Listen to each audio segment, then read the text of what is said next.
then I want to go to my husband's somewhere for about 5 hours.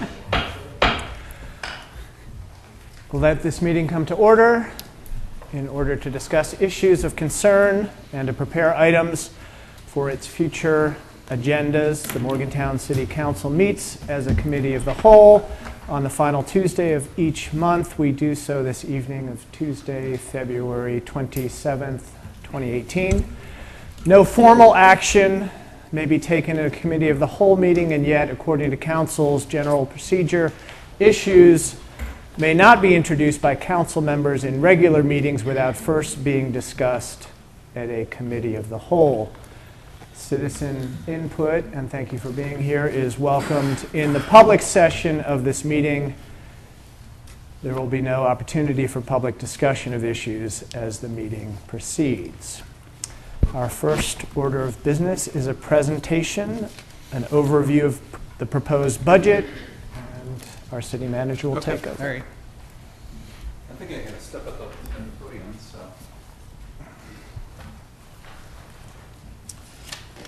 So good evening, everyone, and it's a pleasure to present to you the proposed budget plan. So what my purpose is this evening is to give you a broad brush overview, to talk about process. There are different documents that are given to you, and talk about the timing of that, because certain documents will occur at certain times, whereas we will have other resolutions that will be approved a little bit later on in the process, and I'll go over that. So what I intend to do is to go through a PowerPoint presentation that's up on the screen.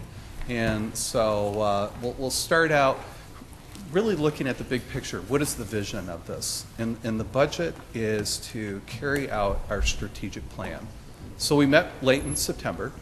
We identified 9 different main priorities. And so the way of carrying out these priorities is tying them to spending priorities, where we want to focus our attention, where we want to create new programs, where we want to place greater emphasis.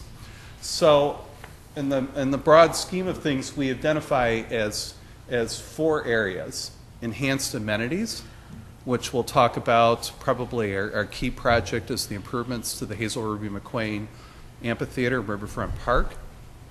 We're going to be focusing on arts and culture and alike. Under quality of service is addressing the issues that have been identified in the strategic planning, one of which is additional attention to code enforcement. And we're looking at making a slight modification that will enable us to devote additional staff attention to that important priority. Sustainable funding. So what that means is promises made, promises kept. And in that, the pensions that we provide our workforce, and that we have sufficient funding to make payments into the future, and the commitments that are made. Finally, collaborative share of resources. We work with many different partners. Probably the one that comes to mind most readily is WVU. We work with them on the Sunny Side Up organization, the Campus Neighborhood Revitalization Corporation. We have other partnerships in that through our Sister Cities program that we're going to be allocating additional funds. So those are just a few examples to tie that back, because this is what's important. What are we trying to accomplish in the organization and carry that forward? So the budget as a whole, where we concentrate most of our effort and attention, is on the general fund. It's a little over $35 million. There is a $2.5 million carryover. Within the budget, we have $61,000 contingency that allows us, if there's some unanticipated sort of expenditure that comes up or whatever that we need to allocate those funds. The overall increase is a little over 6% in comparison to what we refer to last year, meaning the current fiscal year that we're into right now. So for background information, I'd be remiss to talk about. So the budget goes into effect July 1st of this year. So we refer to it as a fiscal year 19. It's the real long name of it is fiscal year 18-19. So it starts July 1 of this year and concludes June 30th of 2019. So looking at a glance the general fund and the total budgets and where the trend is, overall there's an upward sort of trajectory. You do see a little bit of a peak, particularly when you look at the 16-17 year. What happens is the collection that's done through the business and occupation, or B&O, as we commonly refer to, related to construction, when there is a considerable amount of collection, we see the peaks. And then when the construction's completed, then we see the valleys. So you see that that occurs over a period of time, and this chart clearly shows that. So talking about the safe streets, the safe communities, or we commonly refer to the municipal service fee, we're in the third year of that.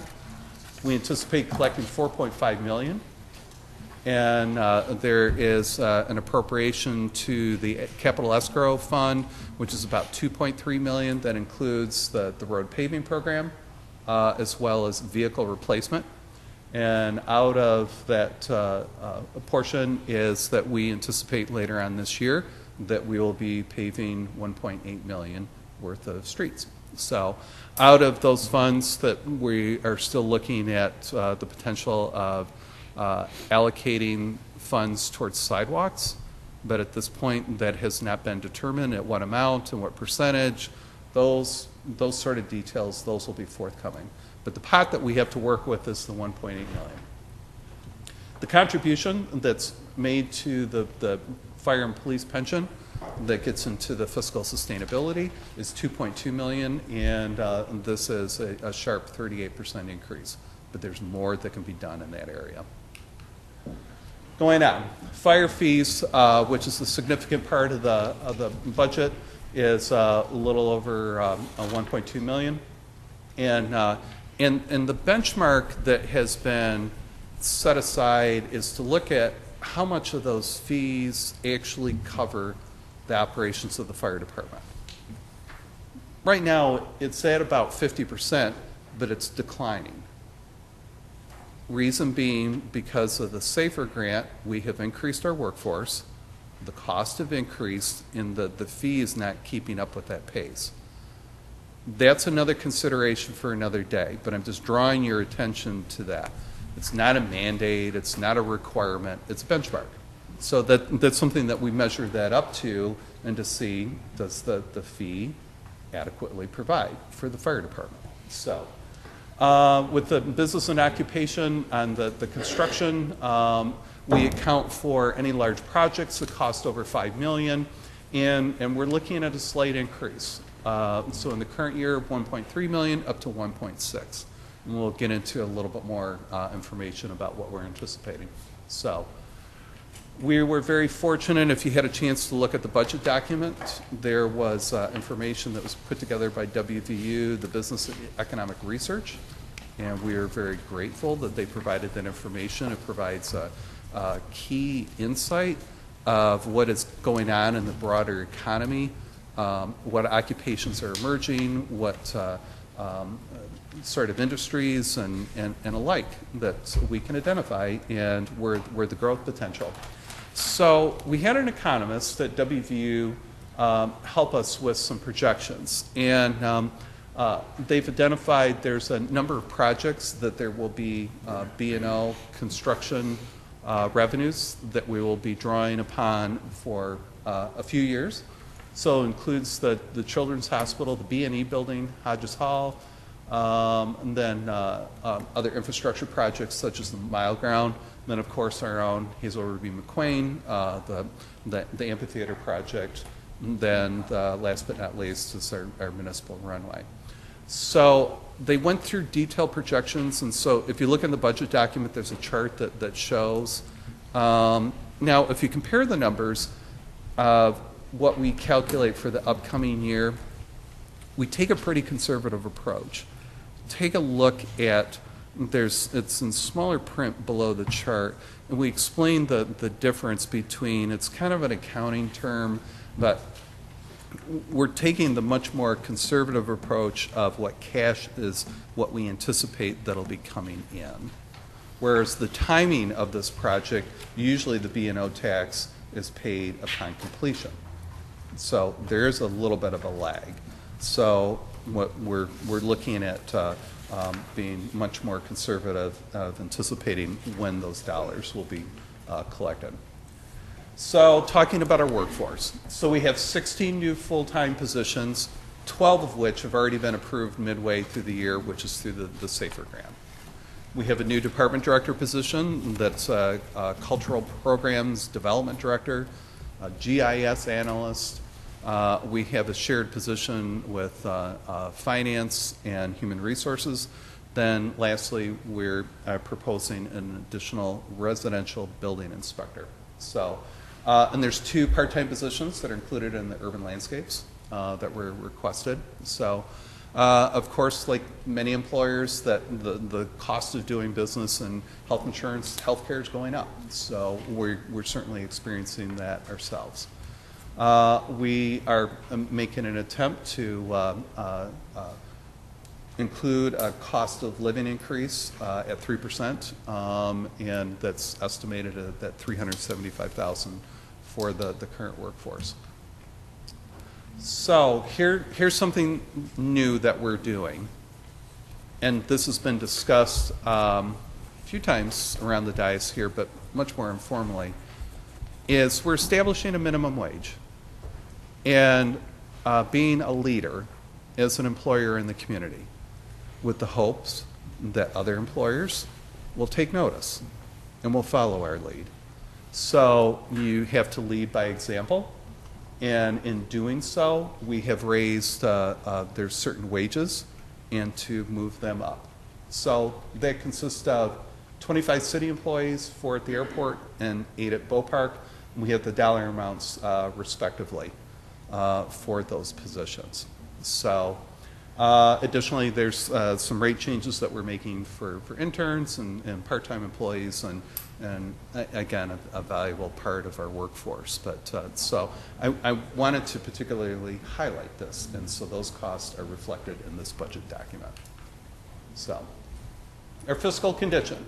We have a continuation of increases in the capital and general fund revenues. So we project on the property taxes overall is an increase of $300,000 in the upcoming year. And here's the other key part of this is that we have proposed fee increases. And I will get into that, and here's a chart, and I'm not going to cover that detail by detail. What has come up is through the course of the review of the budget document is to look at our fees, where they're at, when's the last time we've really taken a deep dive in this. So my understanding that planning and development type of fees, which are enumerated, each of you have this chart here, 2006 was the last time there were any changes on that. What's important with fees is that they should cover the cost of the service that's being provided. Currently, they are not. So the general taxpayer that may or may not ever receive these, they're subsidizing this. So we've gone through and to calculate out what is our cost in order to provide these services, and we're proposing to include as part of the budget here to incorporate these fee changes. So what does this mean on the building fees in particular, why we related that to a residential building inspector? It'll generate about $65,000. We also have business registration fees that currently for most industries, most businesses are $5 annually. There's a state limit that we can raise that to, which is $20. And so that's also included in here. We're taking the approach that the fees have to be reflective of the cost of providing services. It's not a matter of looking at closing the budget, but rather, are we recouping our costs? And so that'll be part of the discussion here. That's in the natural course of business of governmental entities to look at these things. Let's compare ourselves to the U.S. Postal Service. In the last 12 years, the Postal Service has raised the price of the stamp 10 times. Our fees, 0. They haven't been increased. So that's part of the emphasis here, that we will spend some time looking at that. And so for any land development that occurs, and particularly for commercial properties, that we're looking at making this much more in line of what does it cost to provide that type of service. So on the municipal service fee, they kind of go the gamut. As you can see, there's some higher ones that we're lowering. Movie theaters from 100 down to 20. Stockbroker, the same and alike, and making that universal across the table. Along the same lines, that our business and licensing fees are pretty antiquated, and they talk about things that are long obsolete. I think there's a mention of a penny arcade. If you go through, it's so we're talking way back. That has not been adjusted at all. So it's time that we look at that, and having a fresh set of eyes, meaning me, coming into the conversation, and that's what I'm proposing, that we take a look at that. So this is just one of a few, but it's segmented. This part is important on the development type of services, meaning planning and zoning, engineering, and fire, as it relates to new construction, renovations, revitalizations, things like that. And it's mainly commercial properties, but there's modest impacts to a residential homeowner. Say, for instance, if you're putting up a deck, for instance, there would be some modest changes, but otherwise you're looking at more of the commercial entities that's associated with this. So. Plan review fees, again, we talked about that before at last week's meeting, that we kind of got into the concept of what is the process that people go through for a plan review when we were talking about in the context of a downtown redevelopment project. And so, again, we want this reflective of what it costs us to provide those services. So in the very beginning, I talked about the strategic plan. So we have these 9 categories that are before you, that are up on the screen, that have been identified. And I'll get into examples of where we're allocating funds, and this was mentioned in the budget letter. So first, attractive amenities. I mentioned before the work that we're going to be doing at the Riverfront Park. Another funding element is that we're looking at incurring the cost of the chillers out at the ice rink. This way, the previous way this would be handled is to say to Bow Park, here's the money, you pay for it. No, we're looking at, Bow Park is spending a lot of time and attention on the ice rink. We're going to take care of the way the rink is right now. Bow Park will look at taking care of the expansion of that. So this helps relieve their costs, their burden, that they would otherwise have to scrape up those funds. On the cooperative relationships I mentioned before, the contribution for Sunnyside Up, that's not anything new. We're just continuing that.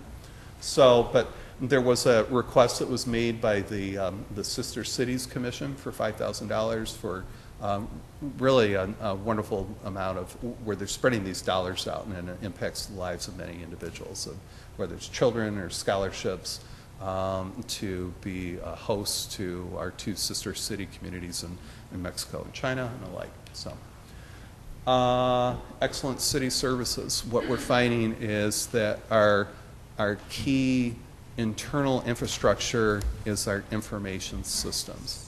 We're dealing with aging computers. We're dealing with type of computer systems, quite frankly, I haven't heard of since the 1980s when I began in the profession. And so there's antiquated systems that we need to update and to have the most robust sort of system that giving our employees the best possible technology to do their jobs. So additionally, we've been spending a lot of time talking about the airport. This is a costly endeavor, and we're looking at allocating an additional $831,000 towards the runway extension, and this is in combination. That is not the total cost of that project, but this is just additional monies that we're allocating towards the effort. Fiscal sustainability. We have been talking about the green team. They made a presentation back in August looking at energy efficiencies and ways that we can make, whether it's minor adjustments or purchasing equipment that uses less energy or whatever it happens to be. So we took a close look at that. There's a lot of little things that start to add up to a lot after a while. And so we set aside $12,500 that we can spend on those upgrades and whatever it happens to be, or tweaking things on boilers. There was a number of things. There was a thick report and it drilled down into very, very specific recommendations. And the important part is that we track that, because we want to show that through this investment that there is energy savings that comes out of that. So transportation and infrastructure. What does the subdivision code have to do with transportation? Well, in redoing the subdivision code, it introduces the concept of complete streets. Complete streets was conveyed through a resolution. It was never adopted as an ordinance. And so complete streets, what that basically means is integrating the different uses of a street network that goes beyond just motorized vehicles. So for people that choose to bike, to walk, however they go about and traveling, it's a different view, it's a different mindset, and as we look at redeveloping certain areas, the Complete Streets ordinance will dictate how that new street will look like and how it should function. So as I mentioned before, that we have $1.8 million allocated for the road paving project for our upcoming paving season, and so later on here in the not so distant future, you'll be looking at information that will be coming from our city engineer, and he'll speak to the particular streets, and there was a study that was done through an outside consultant. So attainable housing was one of the priorities that was identified, and so for whether it be individuals starting out early in their career, people that want to stay in place, what are the type of things where we can set the table through an affordable housing program. And that's a much more in-depth conversation. And what the hope is through the study, that we can engage private sector employers.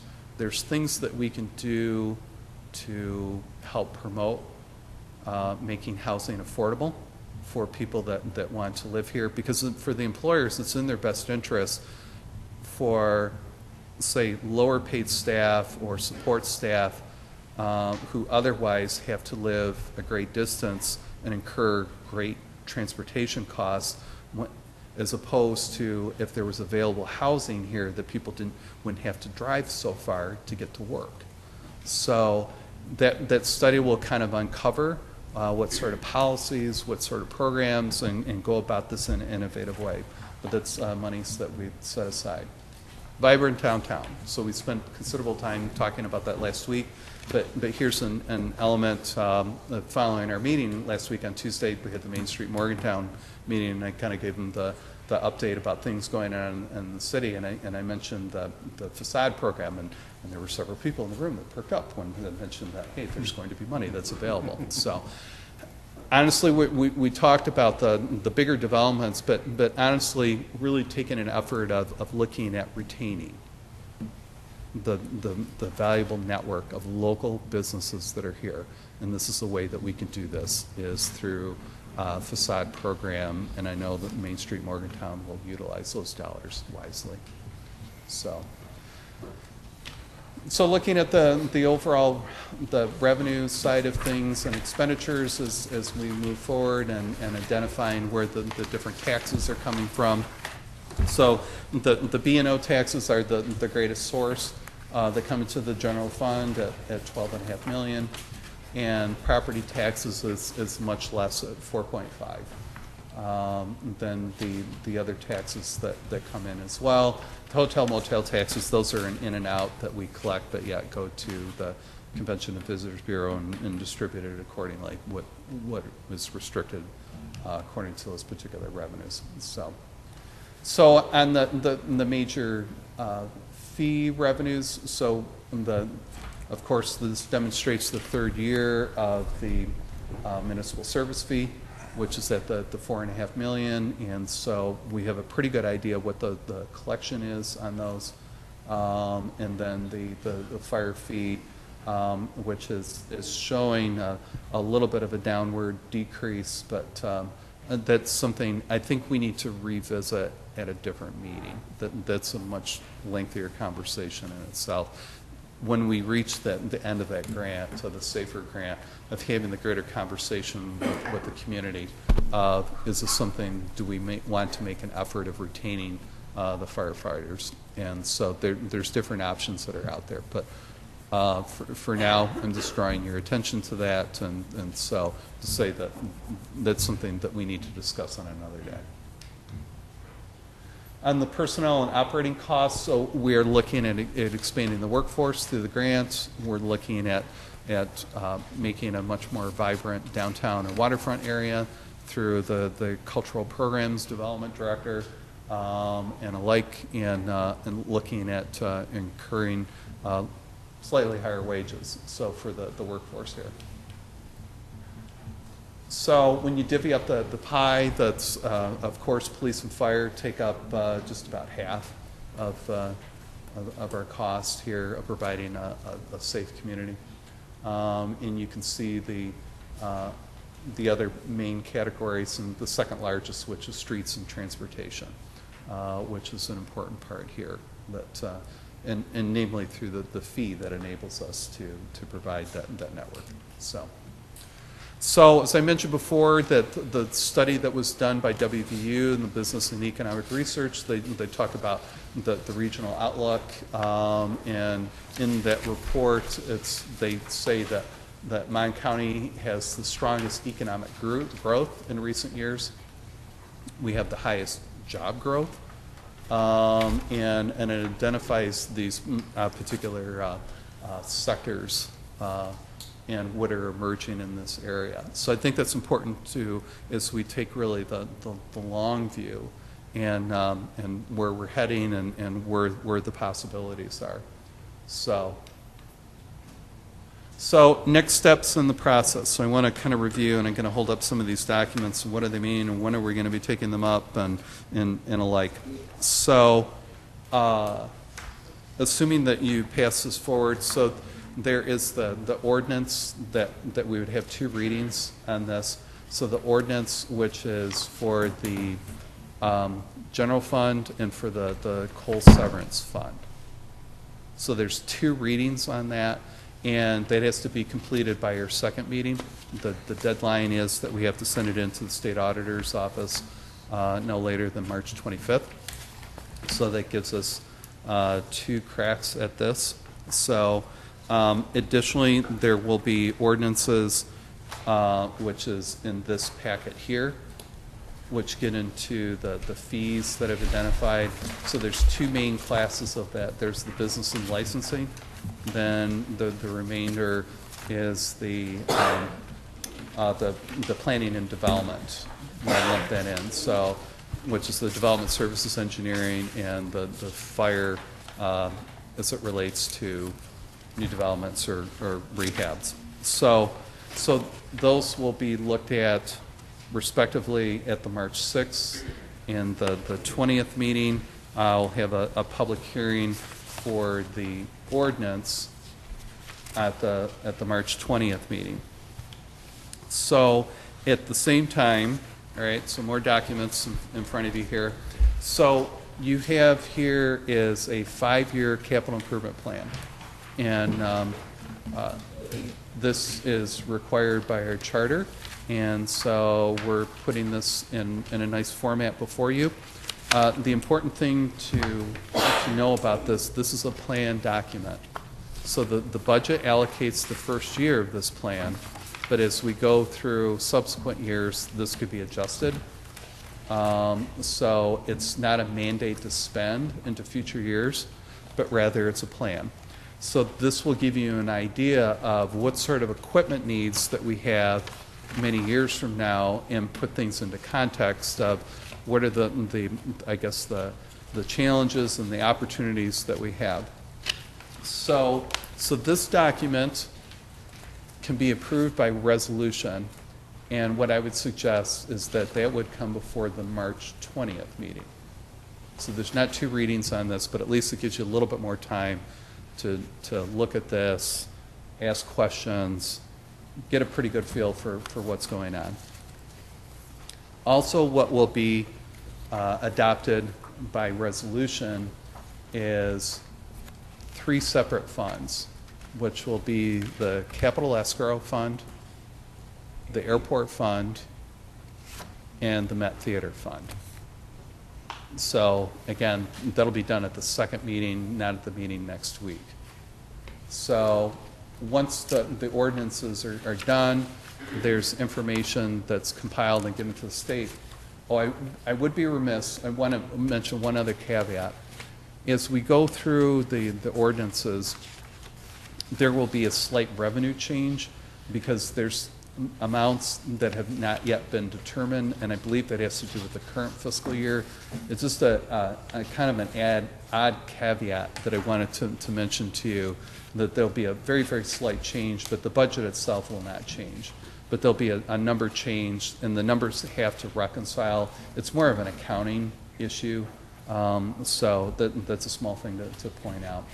So once the budget is adopted on March 20th, it's sent to the state auditor's office. Then there are 2 notices that go into the paper, and we will have the day of levy, which is to levy the ad valorem tax at the April 17th meeting, and there will be a public hearing associated with that as well. So we've done the poll, if you will, for having this workshop. Most of you, not all of you, have responded, but it looks like we're kind of leaning towards Sunday, March 11th.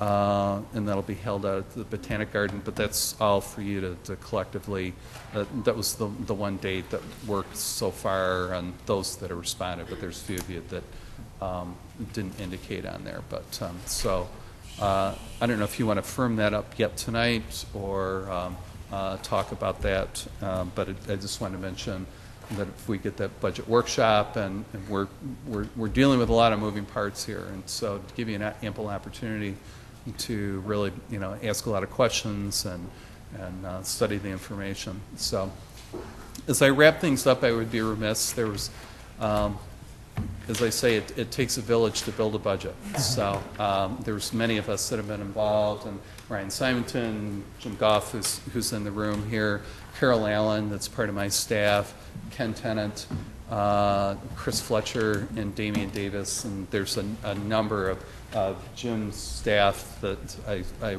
will forever give accolades to. That there was just many people that were involved in this.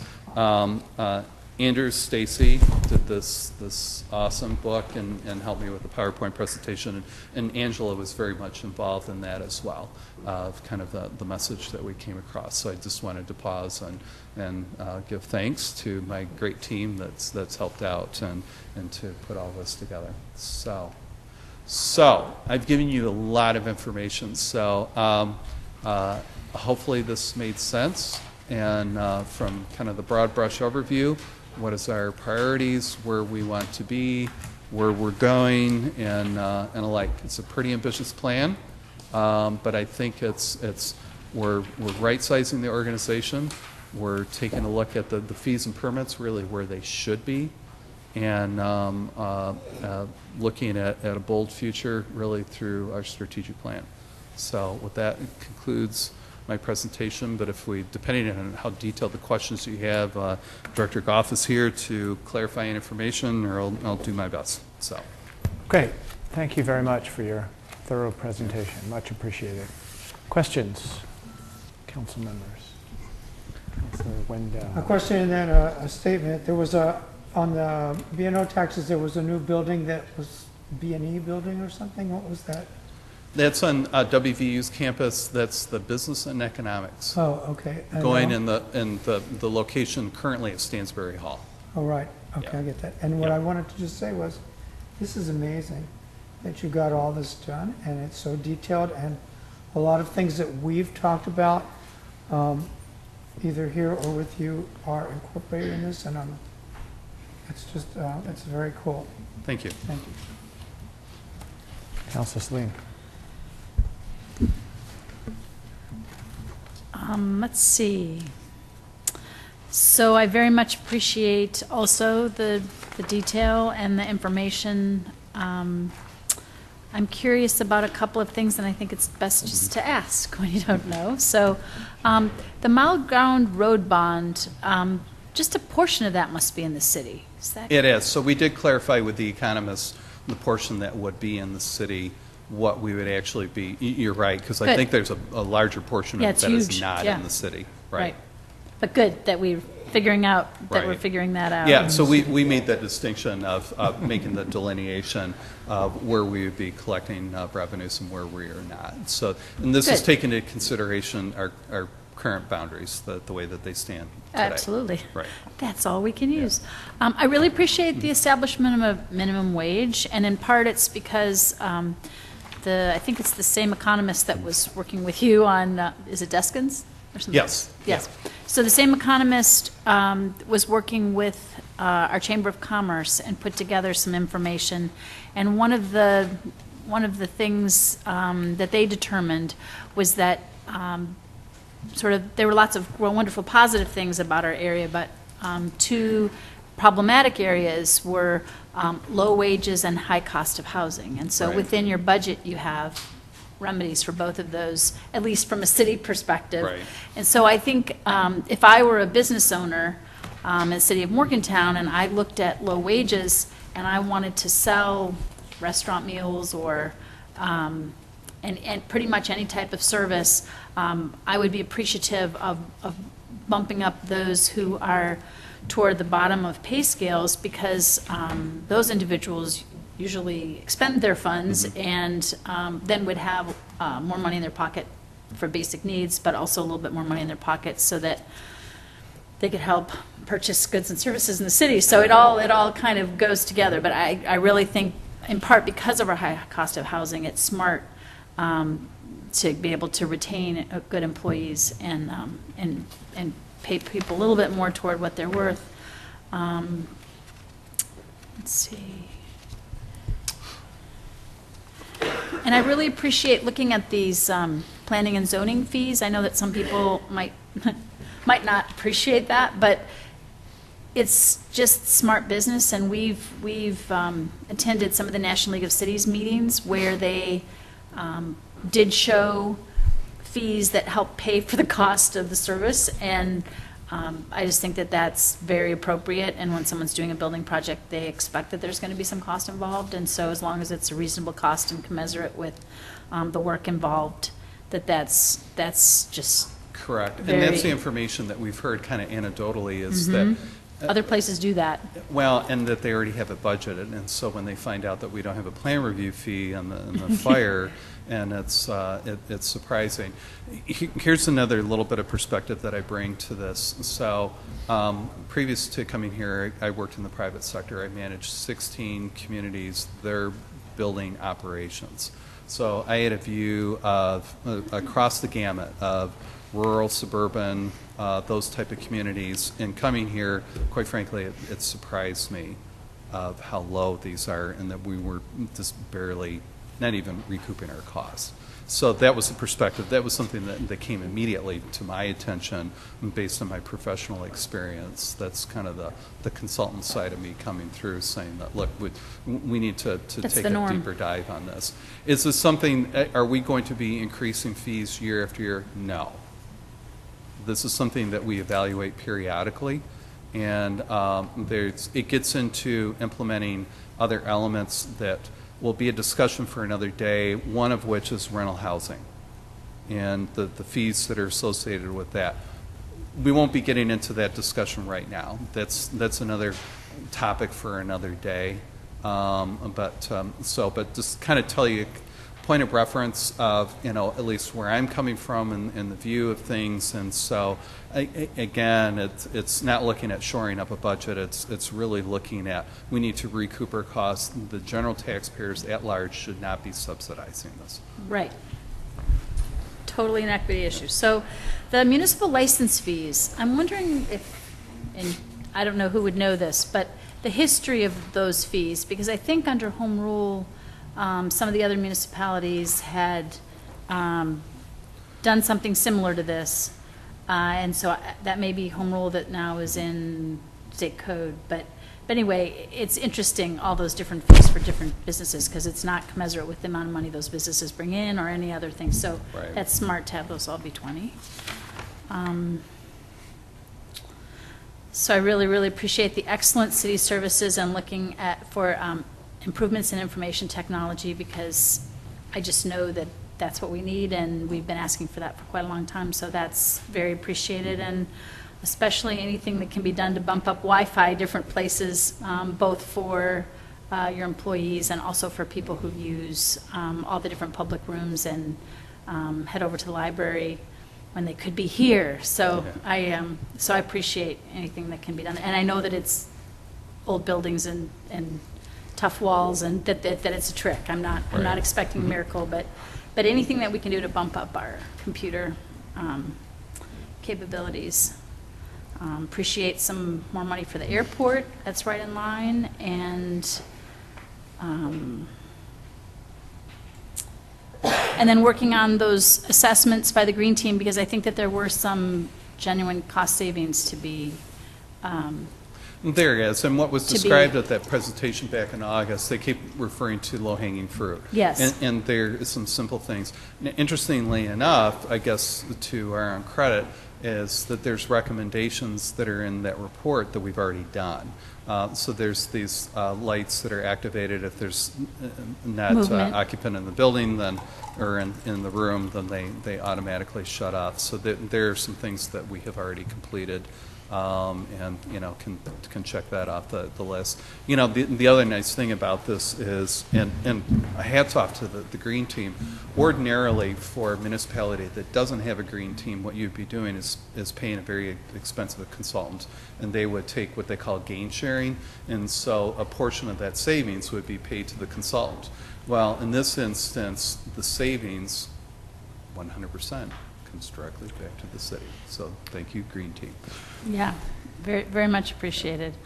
Trying to get complete streets into our ordinances so that we have livable streets that people want to congregate on and use, and make them very functional for all of the different users, including cars, including pedestrians, including the people who are walking their dog, and so on and so forth. And I'm hopeful that that'll include some lighting in there when we're working on complete streets, trying to make sure that we have appropriate lighting over time.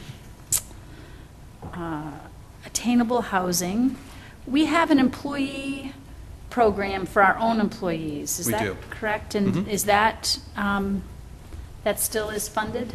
It is. At some level, and once the funds are gone, they're gone? It is, and it's used periodically. It's not that often, but we've had a few people, and even I think within, since I've been here, at least one employee, I think, so has used that. Now, that is separate. That's a different matter, yeah. Correct. So right. that's a different bucket of money than this attainable housing. This is for for the public, for people to have be able to Correct, right. move here and use our school districts and live in our city. Absolutely. Yeah. And so we'll get into some interesting conversations of how this works and basically doing the type of program that we have here, but encourage private sector employers. And I believe WVU has a housing assistance program. So, Right. But it's something that we need to have a greater conversation. And if we can aggregate funds, and I think employers will recognize that the investment that they make will help their employees not have to live so far to get to work. That's why it's so important that we have one of our own, and I think WVU kind of talked to us about ours when they put theirs in place. So Right. it's just a good, it sets a good tone when we're doing ours first. The vibrant downtown and some kind of a facade improvement program was great when we worked on it with Sunnyside Up. So I'm really appreciative of having that in Main Street. And I think that's it. So thank you very much. Okay. Councilor Wallace. Thank you. Just a few quick ones. I'm sure we did an analysis on the municipal business license fees going to a flat $20. It'll be a decrease for some businesses, an increase for others, but overall, it's going to increase the city's. About 50,000. Thank you. The new building inspector that we're bringing on is going to generate more revenue than his salary is going to cost. Did I hear you say that? It's about a wash. So what's currently, actually, I'm glad you brought that one up.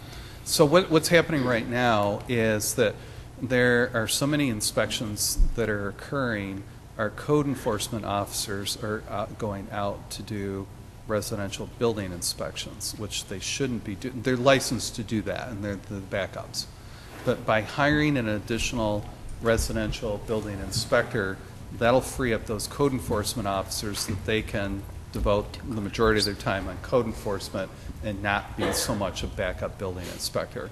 So that when Mike Stone, the code enforcement director, presented that scenario, that made sense to me. Our fees are artificially low anyways, and we should be paying for that. And so here's a way of really that building inspector is no net cost to the budget. So it's self-supported through the fees where they should be.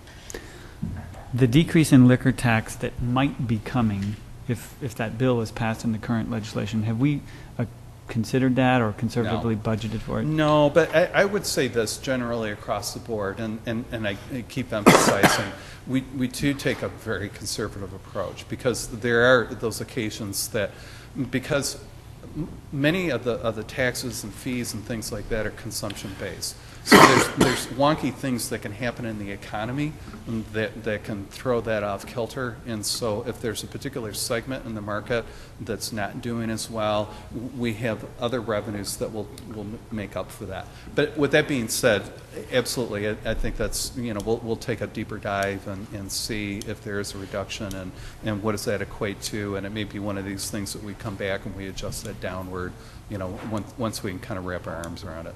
So. Two other real quick things. The new planning and zoning fees, are we now at a level comparable to other municipalities? We are, right.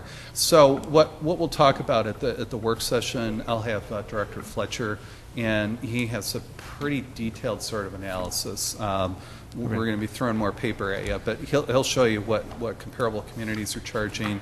He'll tell you the time it takes, staff time to complete, whether it's a site plan review or, whatever it happens to be, and equate that. Because that's something that I task the department directors that we're looking at the potential of these fees. We need to back this up. We need to justify that. We need to look at what our actual expenses are. So. Last one. I really do like the minimum wage for city employees. Does that create inequities for other employees that were just a little bit above minimum wage and now, because of this new minimum wage, their seniority is kind of not, noted? There's a couple answers to that. So for full disclosure, a lot of the city employees, the non-Bopark, were pretty close to that. So it wasn't, they would be looking at a little bit above 3%. There were several Bopark employees that were like in the $11, $12 range, so they're looking at a bigger bump. At the same time, our new human resources director, he is continually looking at job descriptions and alike. When we get to there's a separate ordinance that eventually will make its way that has the different pay rates. We're always looking at that. In fact, if you recall, I brought to you, we've made 2 or 3 adjustments where we're out of whack. But I had that same question that you did, because basically what you're doing is you're causing compression. And so by bringing one up of someone that's like a new employee compared to, say, like an employee that's been here 10 to 15 years that is just incrementally slightly above, we don't want to create those sort of problems. So there may be some minor tweaks that we'll be coming back to. But I'm thinking the system works, and that's why we also have the 3% across the board for all job classifications. So, Other questions? Councilor Fetty.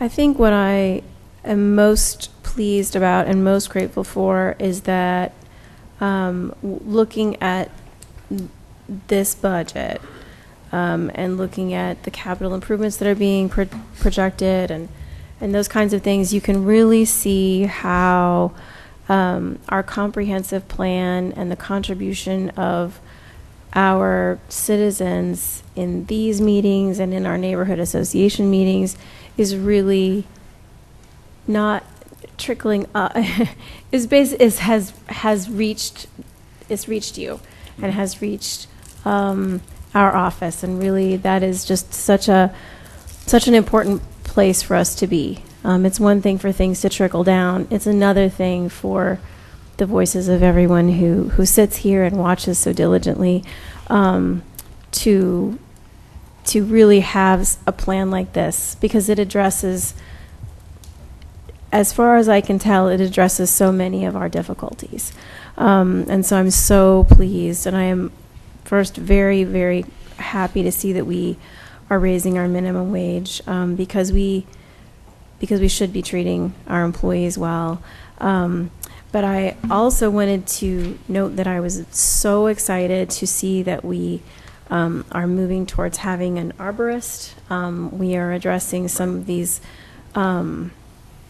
the downtown concerns, and I just want to note that Walnut Street, Spruce Street, Pleasant Street, all of these streets that are so critical to our downtown and the well-being of those businesses there, we are addressing their concerns, and I just am so pleased about that. I don't have a lot of questions. I'll probably have a lot more during our planning session, but I appreciate your making this accessible for all of us, and anyone can borrow my copy if they want, as long as I get it back. So thank you so much.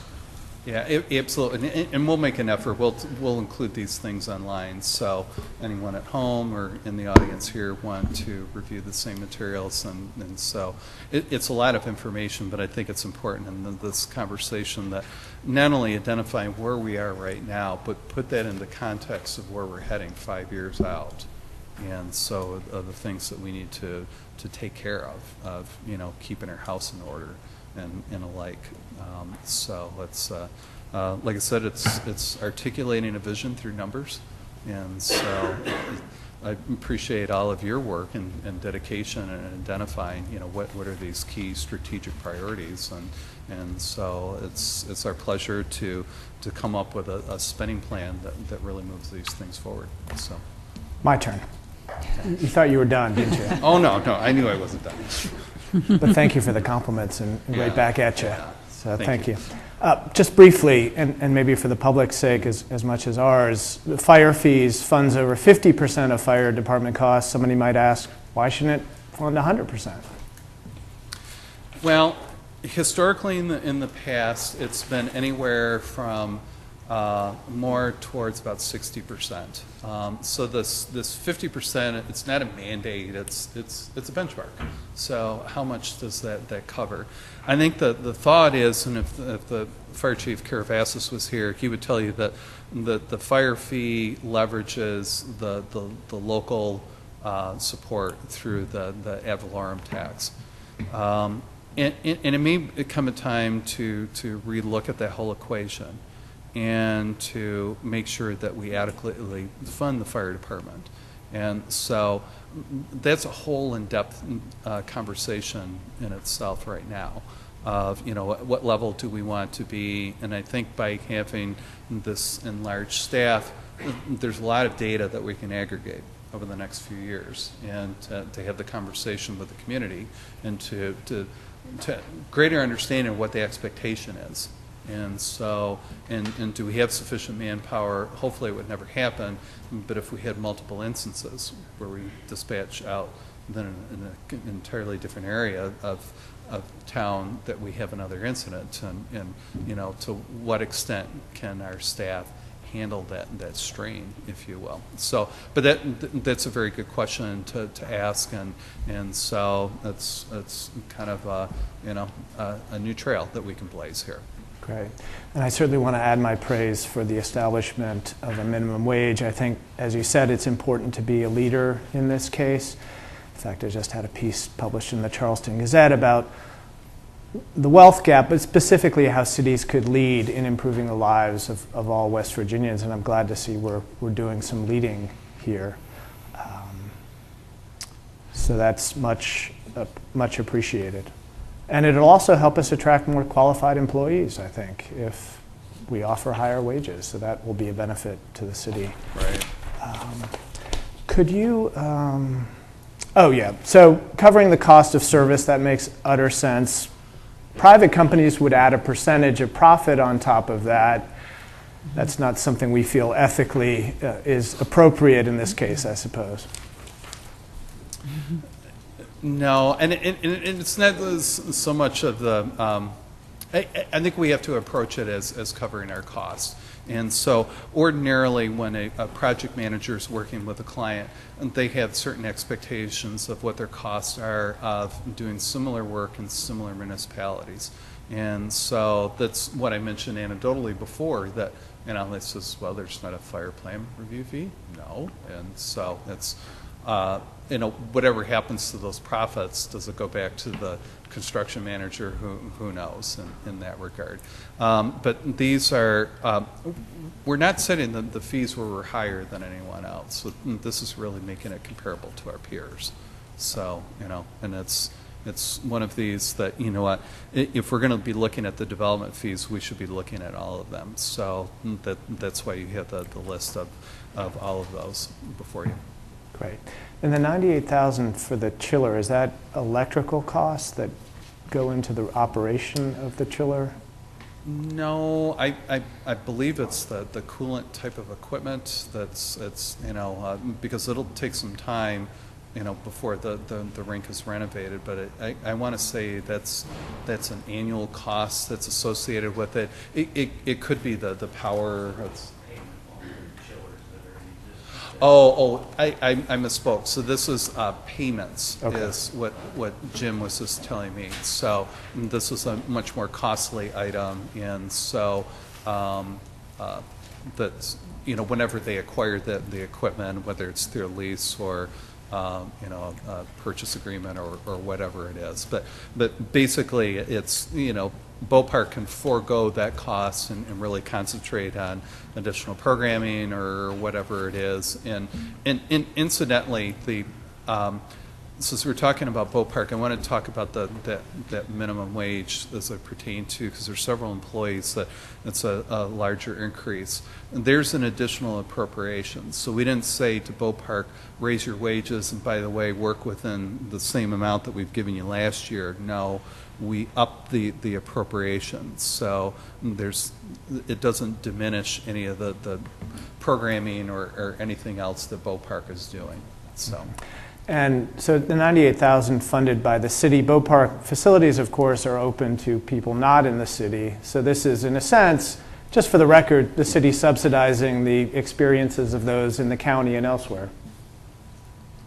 You'd certainly make that argument. Okay. Probably Bopart would have the data to back that up of who the patrons are, and so, yeah. Great. Okay. And then idea of alternate forms of transportation aside from cars, all in favor of, does that include greenbelt stuff, or is this a separate, we're talking mainly sidewalks here? So the primary, the crux of those funds, that's rewriting the subdivision code. And so the recreational amenities, green spaces, that could be a component of it. I wouldn't go so far to say that it's a chunk of that money. And having the complete streets ordinance, it's a segment of that. So honestly, it's rewriting that section of the code. So for full explanation, what is that 75,000? But it was kind of drawing that dotted line back to what we will gain out of that as a complete streets ordinance. But certainly we can ask and look at as green space part of that. Great. And finally, are we officially giving up on penny arcades, or are we still hoping that they'll come back into the city? Well, we have, there's a version of that downtown. Yeah. Good. Excellent. I think it's Glad to online. Thank you very much. I appreciate the Mayor, answers. just, Deputy Mayor, if I may. Just Yes, Mr. Mayor. briefly, I wanted to thank you for a very well-constructed, strategic budget proposal that addresses, I think, what this council has hoped for. So my kudos to you and to your administration and to all the people who worked on it. Okay, thank you. It's greatly appreciated. So. Oh, we've got one more. I guess from a Boat Park perspective, we could call this increase to $15 an hour and the funds to go with as a funded mandate. You hardly ever see funded mandates, and so that's very, very much appreciated. Yeah. And oh, I'm sorry. yeah, no, please. So, there's so much that, obviously I'm preaching to the choir here, but the importance that adds to the quality of life. Some have viewed parks and recreation as that it should be self-supporting. That's called the private sector.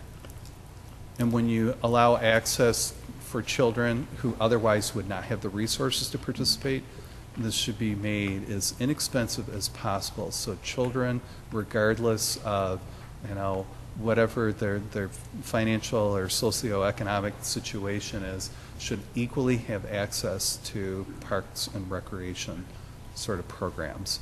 And so here's a way that we can help further that and send a really strong message that we really value that in the community, and this is certainly articulated in this budget. So. Appreciate that. Yep. I very much appreciate that, and Boat Park has always kind of operated on that theory. But when you get financial hard times as a entity, it's harder to provide those services at a reasonable cost. So that's very, very important.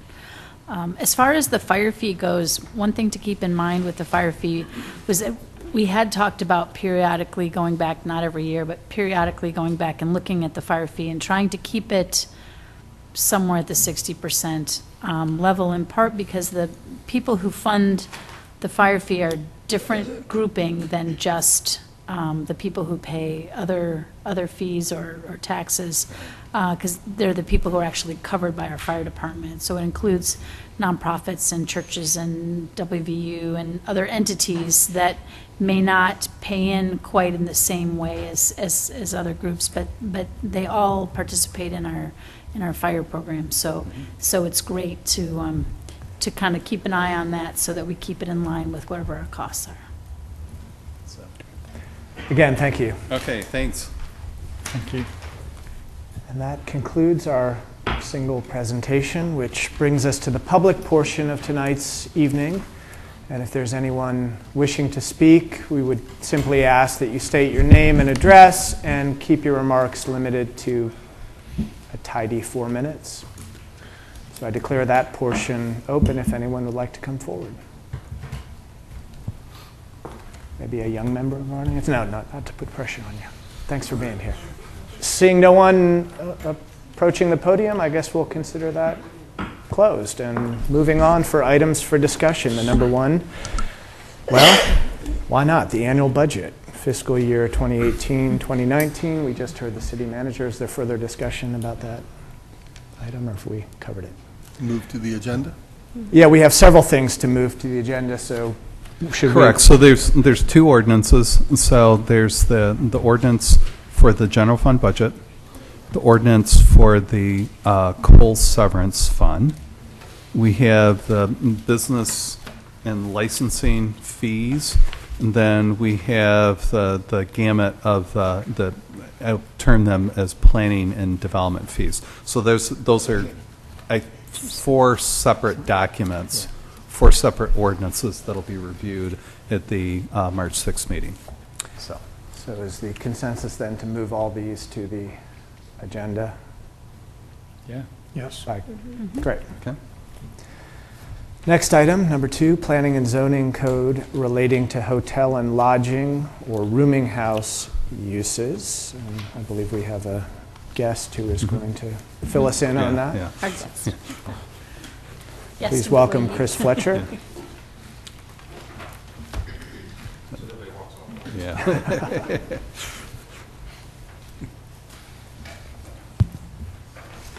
Good evening. There are two planning and zoning code related items before you. The first one deals with hostels. If the City Council recalls, at the November 2017 Committee of the Whole meeting, City Council agreed to move a text amendment to a future business agenda dealing with hostels once City Administration had provided some additional information that the City Council had requested. Following that discussion, City Attorney Ryan Simons and I agreed that the whole matter really should go back to the Planning Commission, so a more elegant approach could be submitted to the Planning Commission. The Planning Commission reviewed that, probably 6th or 7th rendering of attempting to work towards progress on this project in February.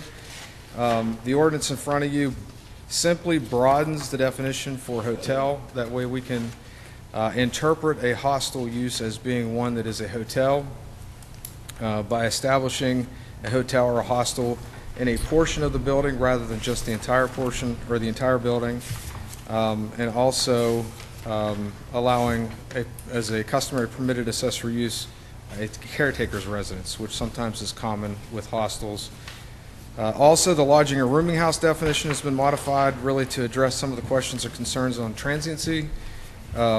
So if a use has folks staying there for more than 30 days, it would be considered a lodging or rooming house. If it's less than that, it would be a hotel or an other lodging type use. So I think we came back with something that's a little slicker, a little cleaner, and hopefully you all can agree that it's slicker, cleaner, and move it forward. I'm just thinking about the adjective slicker here, but cleaner, I'm definitely behind that. Why I say slicker? Because we've been bumping this thing for Fair enough. along for Fair several enough. months now. Just out of curiosity, I know this pertains to an individual who would like to open a hostel. Was she a part of these conversations at all? Actually, she initiated the dialogue. Okay. She came to the city with an idea, a potential opportunity, and there really wasn't a round hole, if you will, to fit her business proposal square peg, and that's what really started the conversation. So if there's growth in this industry and some of that growth of this industry comes to Morgantown, then obviously we should be positioned to allow that growth and not stand in the way of the economic development and lodging opportunity. Great. Question. Yeah, I'm reading through this, and I see that under lodging or rooming house or boarding house, it says it may not contain any additional use such as any other residential dwelling use.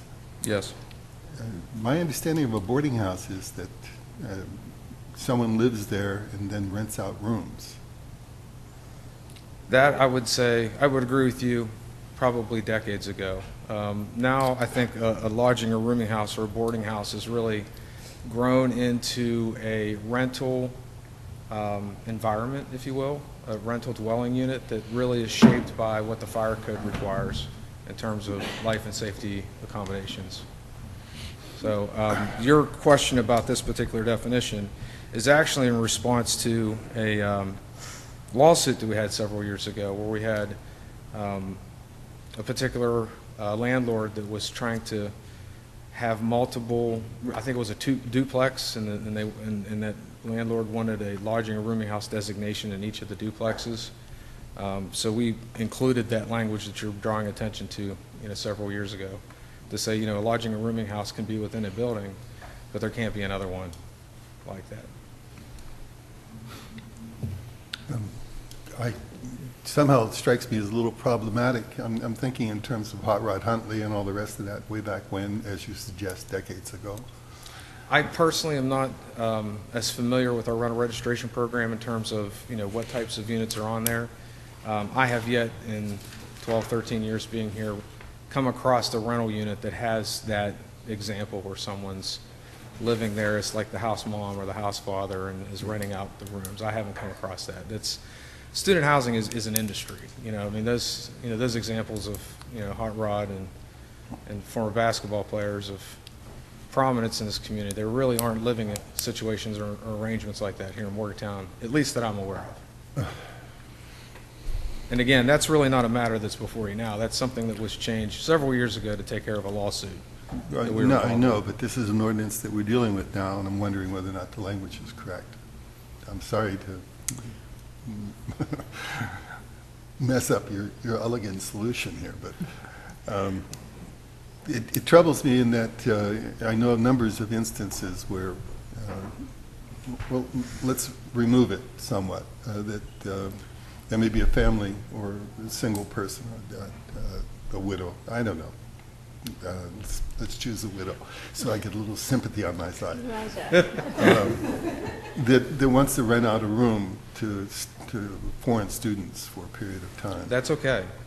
They would be considered roomers. It's really when you get to the fourth unrelated person that triggers in it becoming a lodging or rooming house under the fire code. I see. So you're talking about limitations in terms of occupancy, Yes. numbers of residents. Yeah. You Your have- widow example could provide lodging for two unrelated individuals. Hmm. The third one would be 4 unrelated in that dwelling unit.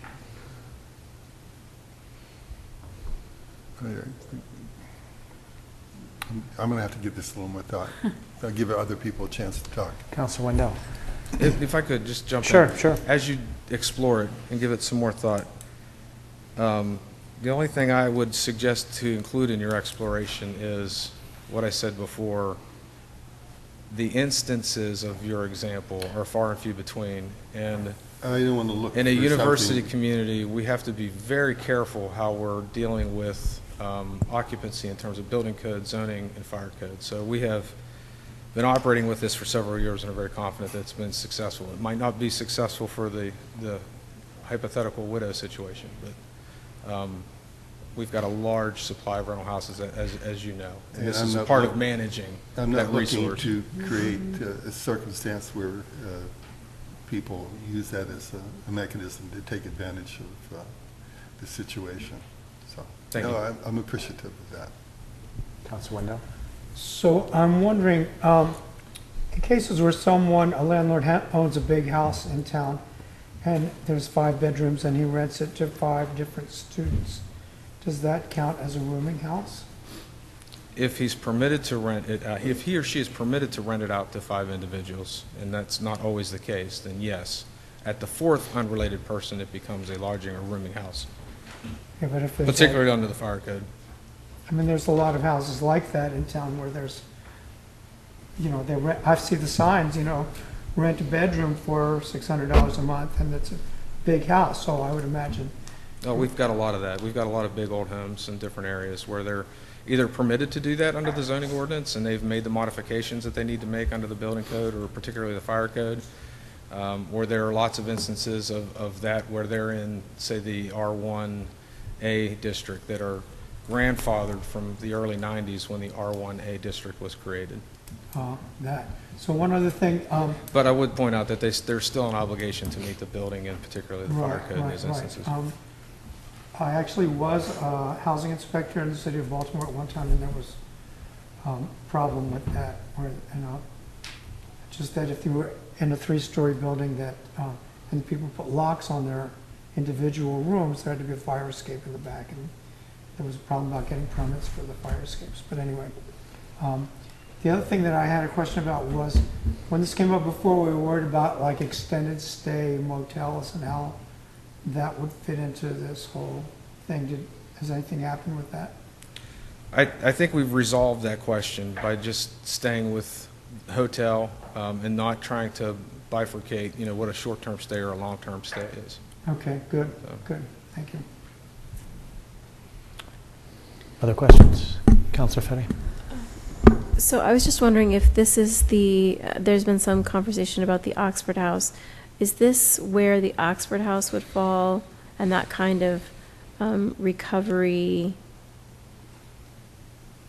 complex, would that fall into a lodging or rooming house, or does that fall into something else? Well, I appreciate the question. If I could try to remind City Council, we're trying to deal with hostels here, okay? Hostel really has nothing to do with the Oxford House, okay? Right. Just to make that point. The Oxford House is a group home, okay? And a group home is permitted where single-family houses are permitted in the city. My understanding, and I'm not a building code or a fire code guy, but my understanding is that if a group home, like the Oxford House, does have, 4 or more unrelated individuals, that there is compliance obligation under the building code and fire code. That's my understanding. The city attorney hasn't thrown anything at me yet, so I'm not completely wrong on that. Okay, thank you. Yes, ma'am. Councilor Sling? So heading back to hostels, an establishment occupying a building or a portion of building, lodging accommodations are provided and offered to the public for accommodation, which is open to transient guests and is not the lodging or rooming. So it includes a caretaker's residence, which often a hostel does have someone that's living there, in my experience. Sometimes they're outside in a tent or something else, but there's often a caretaker at a hostel. Is that, so that's... That's my understanding, although the tent won't work here in Morgantown, but that's my understanding. Yeah. That's maybe outside of city limits, that there's the tent. Could be. So there's no reference here to a common kitchen, so a common kitchen could be allowed? Yes. Okay. And then back to mucking about in other types of residences. So we have bed and breakfast. It's in only limited areas, but a person could live on a premises in a bed and breakfast. Actually, I believe that's required. A bed and breakfast is an owner-occupied dwelling Yes. that So provides lodging. So that's part of our code. It's just in limited places, but that's part of our code for people who want to live on the premises and provide that type of service. Yes, ma'am. That's it. Thanks. Thank you. Other questions on this issue? Councilor Wallace? I'd like to pass it on, too. I think it's... Put it on the agenda? Ready to go. Is that what, Mr. Mayor, you had some reservations? No, I'm good, thank you. Okay, so we'll do that. Very good. So it's still bumpy. Yes, you don't get to go away just quite yet. The second planning and zoning code item addresses tattoo parlors, as they're currently called, body piercing studios. Patty's Art Spot identified a suitable location for her business in the Saberton area. The zoning classification of that property is pro. Currently, tattoo parlors and body piercing studio uses are not permitted in the pro district. After working with her through the planning and zoning code process, we had recommended that she pursue a zoning text amendment. The Planning Commission heard the petition at their February hearing and unanimously pushed it, a revision to City Council for text amendments to the zoning ordinance. Specifically, the tattoo parlor body piercing studio would be struck from the permitted land uses table. The definition for that use would remain because it obviously provides some context of what that particular establishment would be. Dropping the term from that definition of parlor because that's just kind of old world thinking. And including in the definition of personal services establishment, as an example, a tattoo body piercing studio and the like. It's a very simple amendment. We reviewed carefully with the Planning Commission where personal service establishments are permitted in the city, and if a tattoo body piercing studio were to be included under that umbrella, whether or not that would be acceptable. The Planning Commission voted unanimously that it would be. There was another point I was going to make, but it's escaped me. Really the approach is to try to identify uses that are similar, art studios, barbershops, beauty salons, that are similar to a tattoo body piercing studio, and really manage that land use in a similar way, in a fair and equitable way. Early on in my career, the tattoo parlor terminology and the fact that it was called out in zoning ordinances was common. I said this, kind of tongue-in-cheek at the Planning Commission meeting, and Patty didn't throw anything at me then, and these uses used to be viewed as kind of like a dark art, should be in dark places, and that's really not what the industry is anymore. I mean, just about most people are walking around with some sort of body art. So, again, the Planning Commission unanimously submitted this zoning amendment. 35. What's that? Oh, I was just going to say most people under 35 are walking around with a body art. Questions for our guest? So this was crafted specifically in response to Patty's request. Yes, but it really forced us to take a holistic look at it, and I think that's the best approach. And obviously she's excellent. She's an artist featured in Sports Illustrated. There's no unintended consequences that might seep in here because we know what she does. She does great work, but this text amendment really has nothing to do with her and her great work in that. It really is a holistic approach. Yeah. Is there any unintended consequences? Only time will tell. I would say that we very carefully looked at it and very carefully discussed it with the Planning Commission. great, appreciate that. My planning crystal ball broke about 10 years ago, so we'll see. Councilor Fetty. Aside from a personal preference for the word parlor, I think we should just move this to the agenda. I don't see that there's any real. Is that the will of council? Yeah. Very good. Appreciate the analysis. Send it to the agenda. Okay. Thank you very much. Thank you. Thanks for your presentations. Fourth item on our items for discussion, solid waste and recycling materials agreement, Republic Services contract. Okay. What you have included in the packet is the franchise was awarded to Republic starting October of last year through for the next 5 years, and so through 2022. And we have been working on an agreement to enter into, and it's at this point it's still a work in progress, but wanted to come back with a status update, and we do need to bring some closure to this. There were some issues that were identified through the RFP process, and enumerate those in the memorandum. It kind of highlight a lot of these particular services are in pages 10 and 11 of the agreement.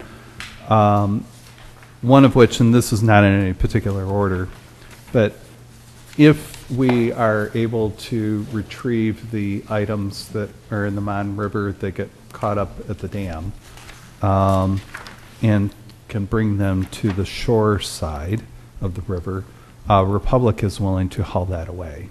So that's the easy part.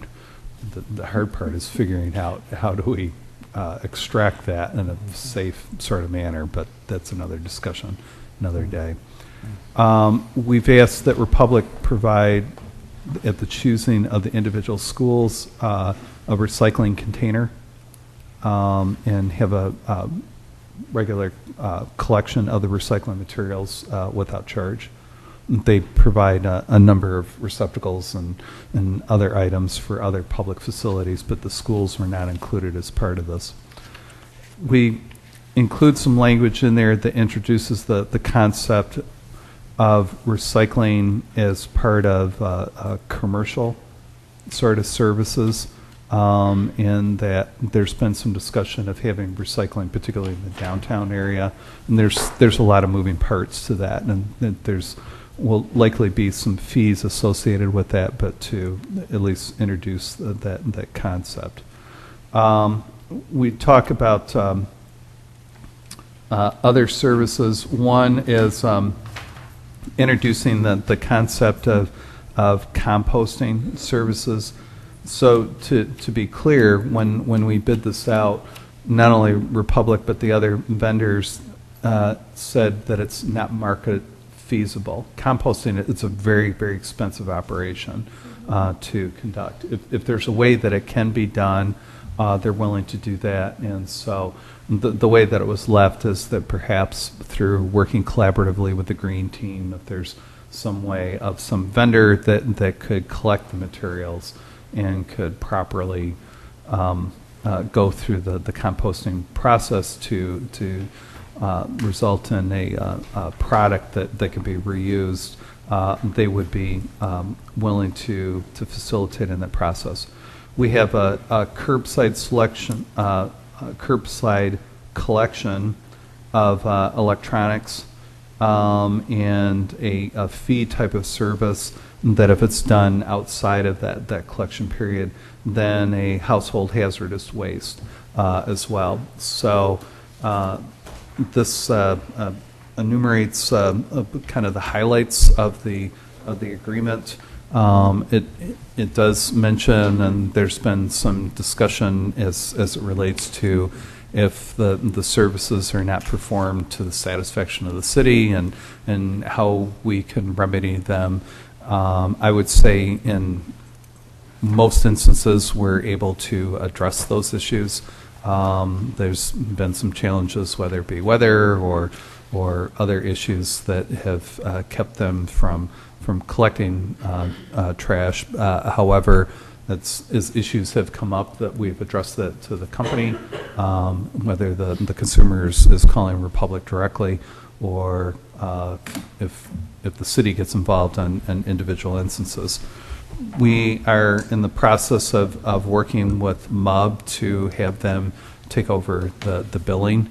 Originally, we had targeted May 1st and probably pushing that out a few months beyond that, but still working on that at this time. So that's an entirely separate sort of issue, but to give you kind of a background of the contract does call for increases and so for the collection of the waste, and so that has to be done through an ordinance. We have to modify our solid waste ordinance that spells out what those fees are associated with that. So we do have representatives from Republic and they're happy to answer any questions that you may have. So we're still working with Republic, and so they have not signed off. This is our version of the contract, so kind of in fairness to them, that if there's issues for further consideration. I will say that one other review that I would recommend, I know that the Green Team would like to have an opportunity to review this, and I'm tentatively planning a meeting with them. I believe their next meeting is Monday, the 5th, and so just to provide some input, and so based on that and to allow enough time, I would suggest that at the March 20th meeting to fully execute the agreement. If the Green Team, if they bring up any substantive sort of issues, that's just the day before our next council meeting. That just does not allow enough time for reaction and to prepare the document accordingly. So, but that's kind of an overview of the services above and beyond the residential refuse collection and commercial dumpsters and alike, so for the solid waste collection. So, Other questions, Councilor Wendell? So I've written a note on this, and I noticed that Councilor Delaney in his note to us also mentioned it on their page 16 or our page 41 under anti-discrimination clause with the new Human Rights Commission rulings that we've made.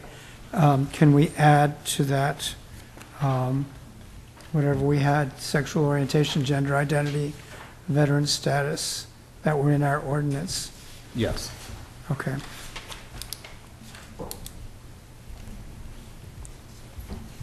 Councilor Salim? Glasses. So I really appreciate the way that this is framed, because we're looking at how many residential accounts, how many commercial accounts, and how we're going to handle them.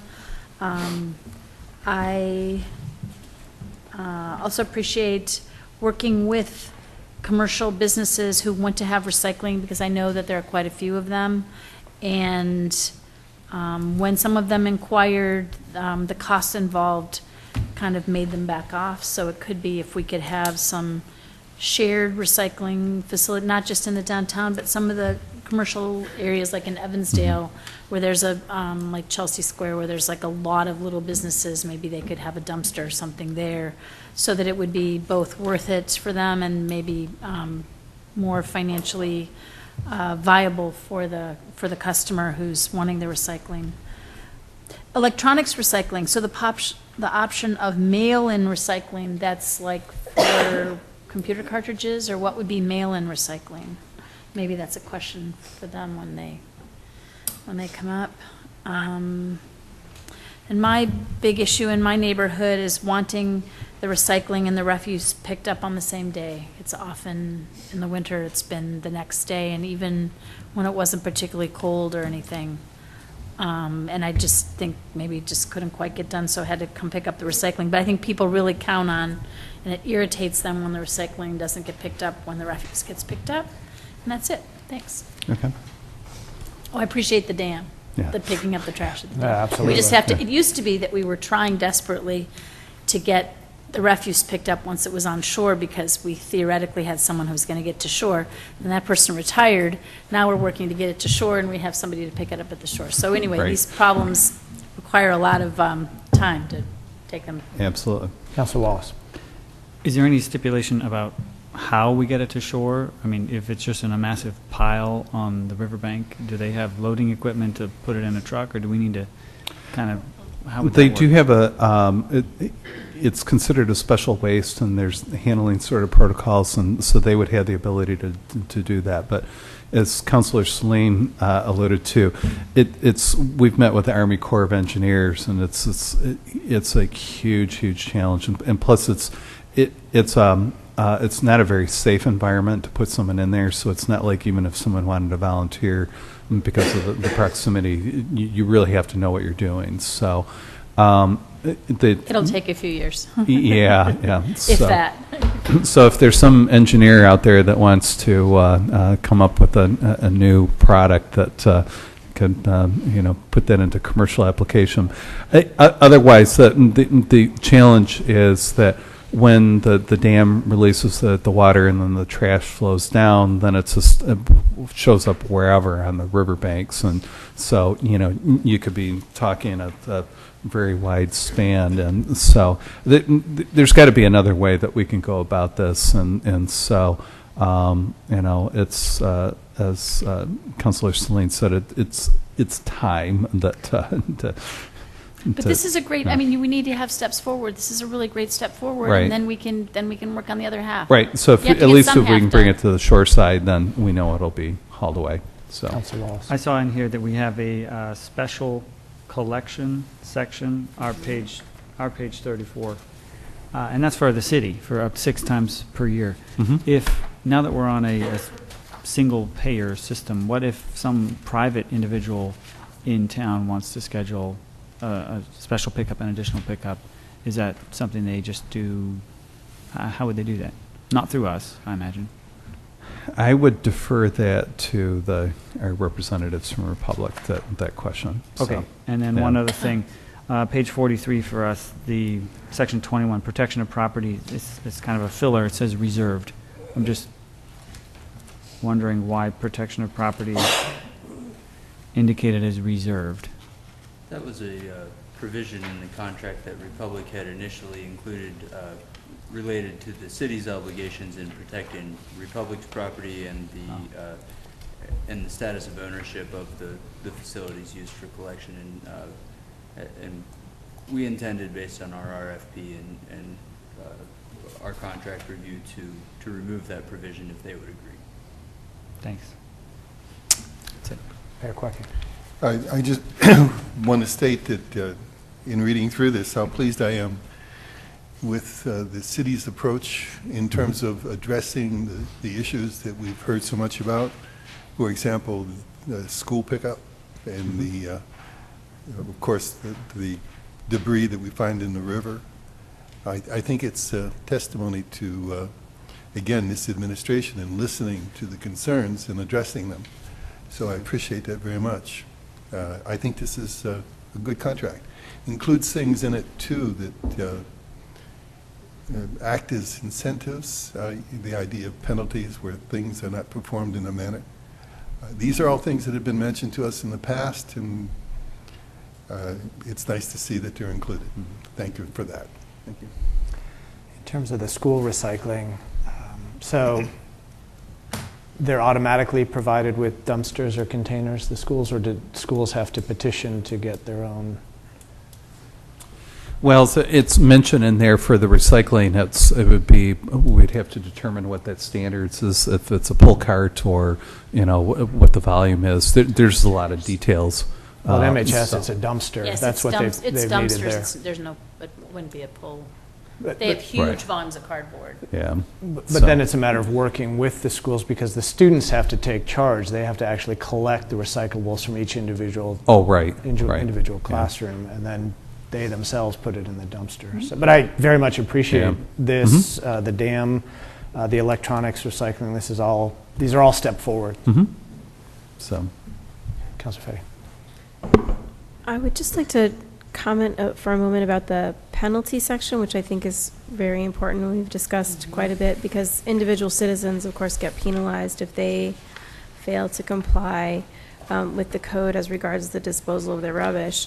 And I wanted to note that there's a distinction between the old contract, which also allowed for penalties, but permitted, I think, a little bit more leeway and more excuses, perhaps.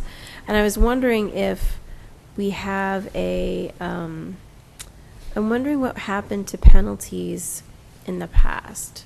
And do you know if any penalties were levied in the past, or how that was not that I'm managed? aware of. So I don't believe that section was utilized. Here's kind of my view on things. The more important issue is that we have compliance. And so I see that as a last-ditch sort of, if it's necessary to truly get the company's attention. I can tell you, at least in my working, since I've been here, 13 months now, I've had the same point of contact, whereas previously, there's been changeover, and quite honestly, there's been changeover in this seat, so that goes both ways. But there's something to be said for having the continuity of having the person to contact, and so I would say in most instances we've been able to remedy.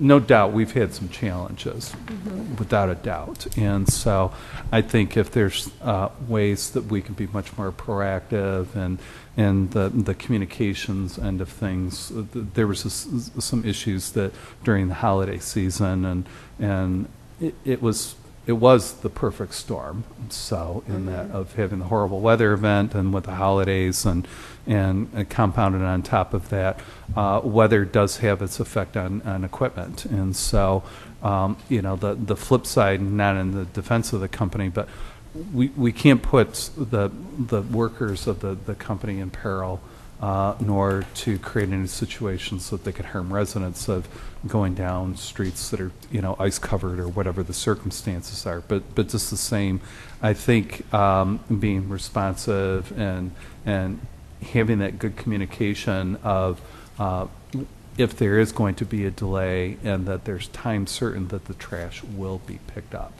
Whereas, there were some instances in neighborhoods where, we had a couple delays and, it went even so far where there was a couple weeks that the trash wasn't collected. And I perfectly understand the frustration of the residents in that regard, so. And do you think that if we have a situation that comes up like that again, and because part of I think the challenge with the prior contract was that weather was a virtual pass, in terms of failure to pick up. And I think I certainly understand the issue about the weather, but I do think that in a situation where you have like one or a week going by where something's not picked up, that it could be, it's hard to understand why that length of a period would go on unless we had some really extraordinary weather event. And that was one thing that I did not see in this contract was much leeway for weather events. And I'm not opposed to having some leeway for weather events. Right, inclement weather, it's in force majeure in section 23. But in regarding the penalties had their own specific sort of pass section before. And I guess I guess I would like to encourage us to make sure that if we have a penalty section, that we use it when it's appropriate, and that we not, or that we just use it. Right. Because even if it doesn't, it's just always a good reminder. I know when I get my tickets and my penalties, I just do my walk of shame, and I'm reminded that I need to do better next time. And I'm hopeful that will have that impact on Republic as well, because people are very upset. And I know that when you come to the point of negotiating about this issue, I think it's so critical for Republic to understand that the goal of having them do what they say they're going to do is really coming from folks who live here, who want things to improve. So. Other questions? Do we need any further discussion from?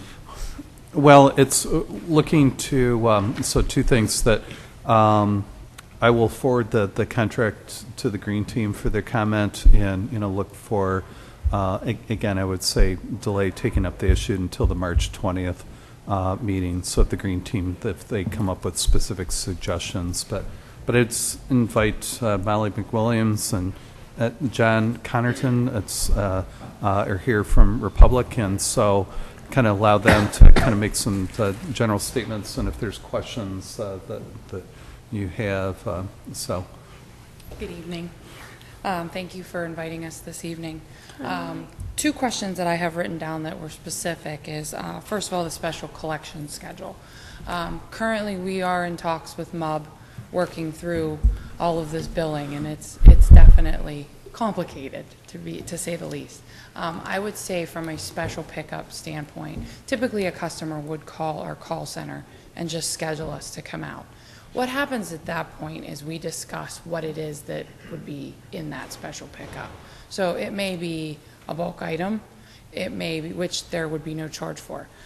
It may be a large amount of trash that they cleaned out of a house. And at that point, they may have to invest in another service, which we would call our industrial services or roll-off services, where they would need a 14-yard to up to a 40-yard container to put that in. So at that point, that's kind of where we're going to have to decide what they have and go from there. That's also something I put in my notes, Paul, would be that we need to discuss with MUB is, if it is merely a few bags, how are we going to bill with that? So it's in the notes, and at this point, there's going to have to be a little discussion on how it's handled based on the materials. Does your industrial pickup include like 3 and 5 yards as well, or just starting with 10 and 10. And again, I mean, we could look at it from a commercial, I mean, depending on where the site is, depending on where, if it can fit, what can fit. We work in a lot of different areas, and we try to, our sales team is very,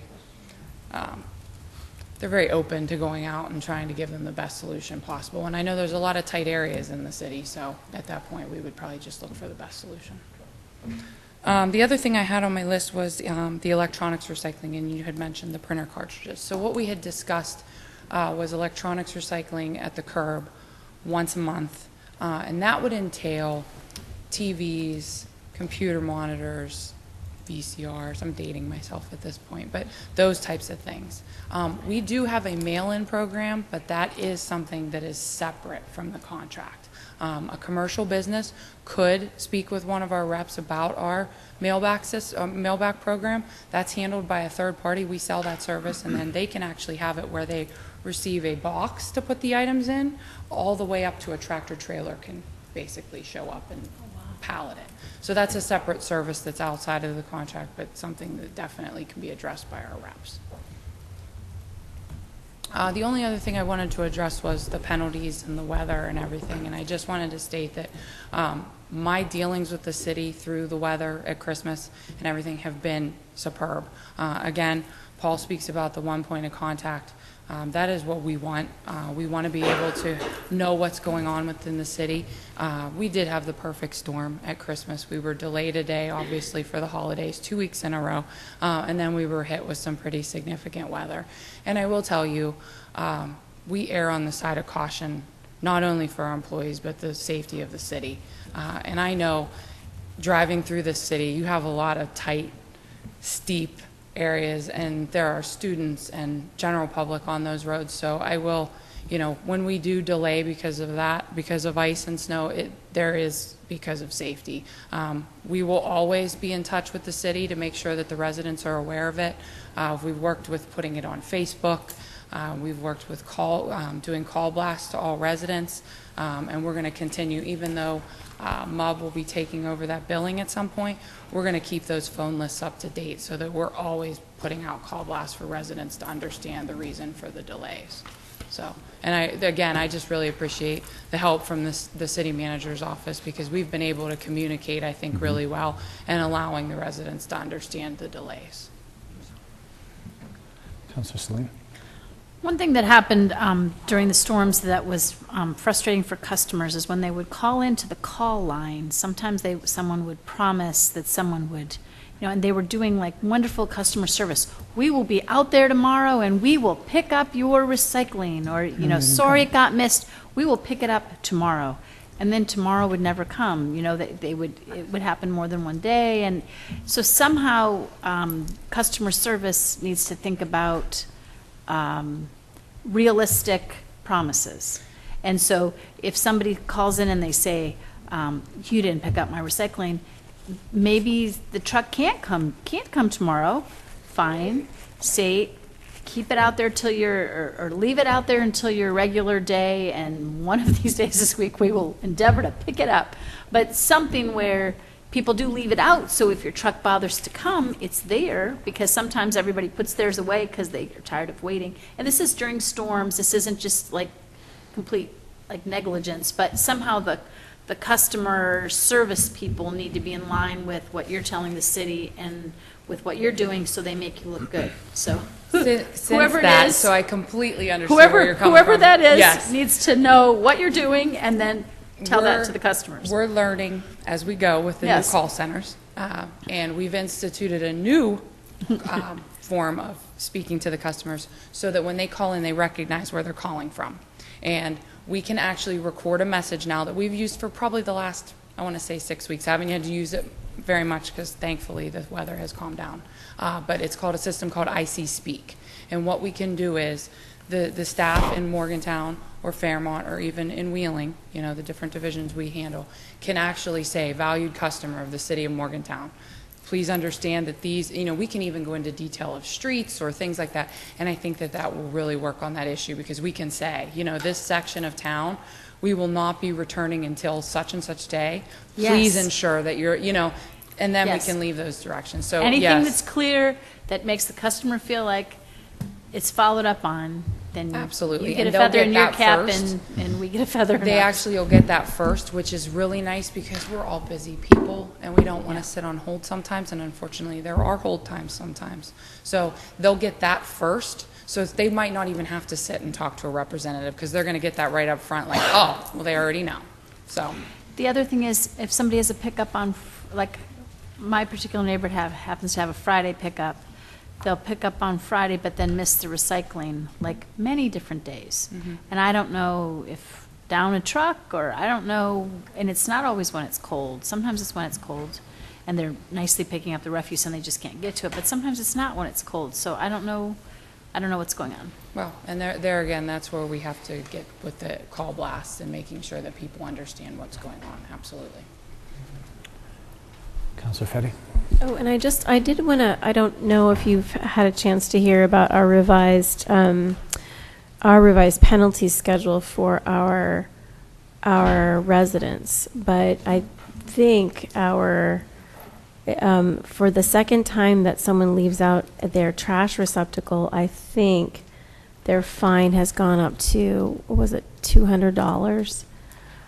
So just so you know, part of, I think, the concern and frustration that's being felt by citizens in Morgantown when they are concerned about this issue is that when they leave their trash receptacles out for 2 days, and really this doesn't happen unless you happen to have a neighbor who's upset with you or who's going to be turning you in, because I don't think the city's just out there trying to catch people when they're leaving, when their stuff is out for an extra day because of inclement weather. But this is something that could happen where a resident could get a fine for over $200 for leaving out their dumpster because the trash folks haven't come. And so I just hope that you can see that the city's trying to deal with this issue on many different levels because we want to have a tidy town, and we're just hopeful that that things can go a little more smoothly here and go both ways, both for the residents and for Republic. So thank you. Absolutely. Well, and completely understood. And there again, that goes back to communication between us and the city. And we can provide, if we do have a weather delay, we can provide the city manager's office with a listing of streets that, hey, these are the streets that didn't get picked up today. We are going to get them at this time, so that they are aware and they can share that information out. So absolutely understood. And I want to say again, I appreciate your interactions with the Green Initiative Club at Morgantown High School, and would only encourage that kind of communication with MHS and other schools in the city, because it's a great way of partnering and teaching our young people the importance of recycling. So thank you for continuing that conversation and that relationship. Absolutely, and that's what we're here for. We want to have that partnership, and we want to pass that sustainability on to the future generations of Morgantown. And we have a lot of programs that we haven't even discussed. So as we go through this process and this partnership, I think that we can bring a lot more to the table and share with those groups. Great, thank you. Thank you. And then there was something to be put on the agenda for the... So this is to move that to the March 20th agenda? March 20th. Is that So acceptable? Great, so moved. Okay. And number 5, residential solid waste billing agent, MUB. So our intent was to have a document before you, and it's we're waiting for MUB on their end. It doesn't necessarily have to be approved by council, but I think just for openness and transparency, we'd like to have that concurrently, with the agreement with Republic, so we have a full understanding of how this will work and individual questions that you may have on the mechanics of this. So our hope is that we'll have a document at the March 20th meeting, and that we will wrap that up at that time. So, Wonderful. okay. And now item number 6, which is the follow-up discussion to amending the city charter provisions for terms of city council members. So if we had discussed this at the month ago, at the January Committee of the Whole, and the follow-up, the investigation that we've done, and so I brought before us the 4 options, if you will. We're working with the county, if you so choose, to have this as a ballot question, to have that on the November of this year. So that's what constitutes, if you read the city charter, it says that we have to conduct a special election. And so by having this on the November of this year, constitutes a special election. So it's a matter of making this determination.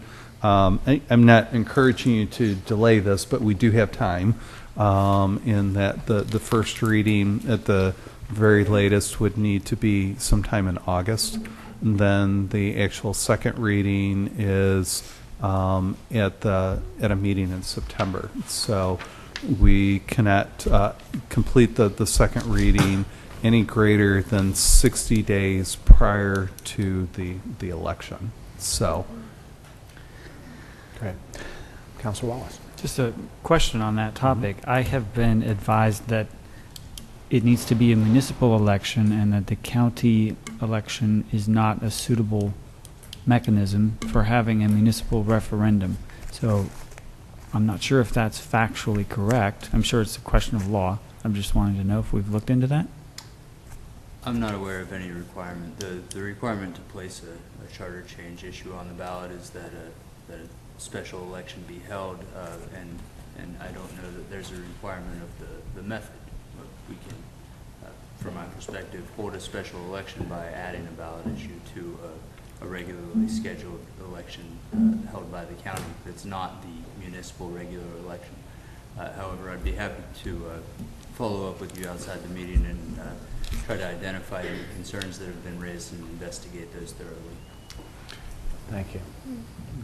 I'm sorry. Do we have the consent of the county to put this on the ballot? What we'll need to do from my discussions with the county is send the requested ballot language to them, and then both the county commission and the board of ballot commissioners would need to approve including that on their election.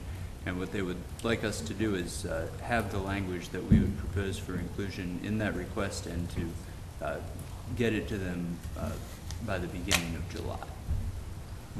Reason. Thank you. Do we want to, Councilor Wendell? Well, meeting. So if we put this on the ballot with the county in November to make the charter change, Mm-hmm.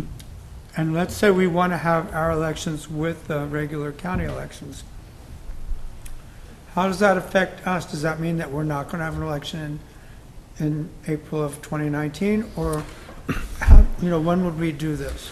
So what would occur in that instance, there would be, we'd still have an election in April. That wouldn't go away.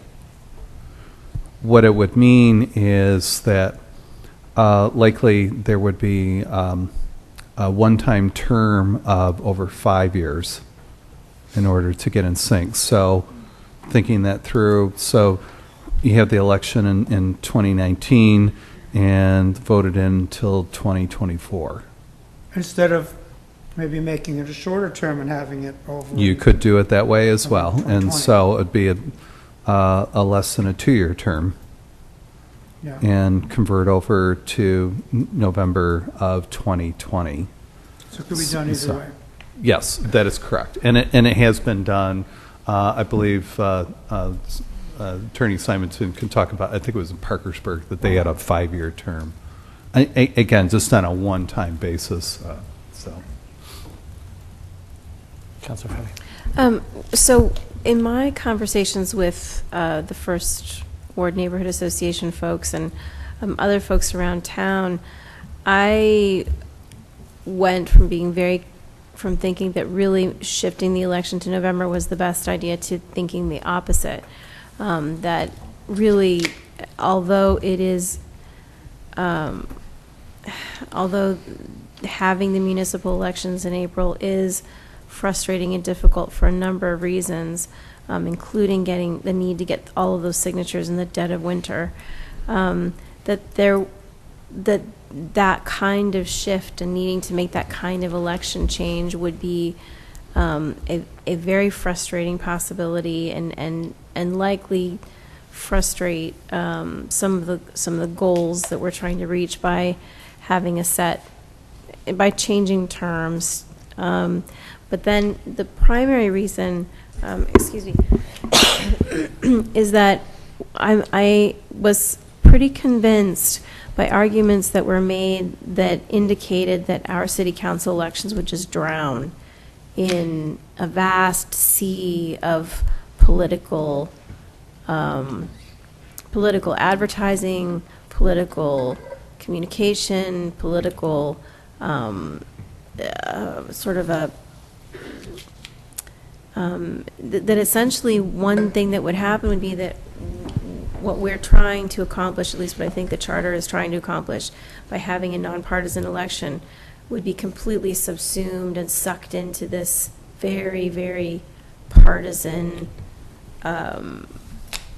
environment that happens around both the primary elections and the, when the elections fall, when we have a federal election and a state election and all of these county elections. So I think that is one reason why I think the April elections seem to be a better fit for our community. So I'm interested in hearing what other folks' thoughts are. So if I can jump in just real quickly, the chart that was provided of the other communities across the state, it was split. Mm-hmm. So you know what, I think it really boils down to what the community's preference is, and there's no magic solution. So, and that's really all what you determine collectively. You know, what is the best arrangement, and to engage the voters, and whether we have singled this out and draw attention to city-only issues. As in other parts of the country, it is common that city elections are always an odd number of years, and but it's done both ways. So, and I think it would be perhaps helpful to hear where we stand or our thoughts on the issue. Deputy Mayor, I would agree with Councilor Fetty. I think the idea of moving to November really kind of dilutes city issues. We get lost in the national issues, and again in the partisanship that occurs during those times where we're supposed to be nonpartisan.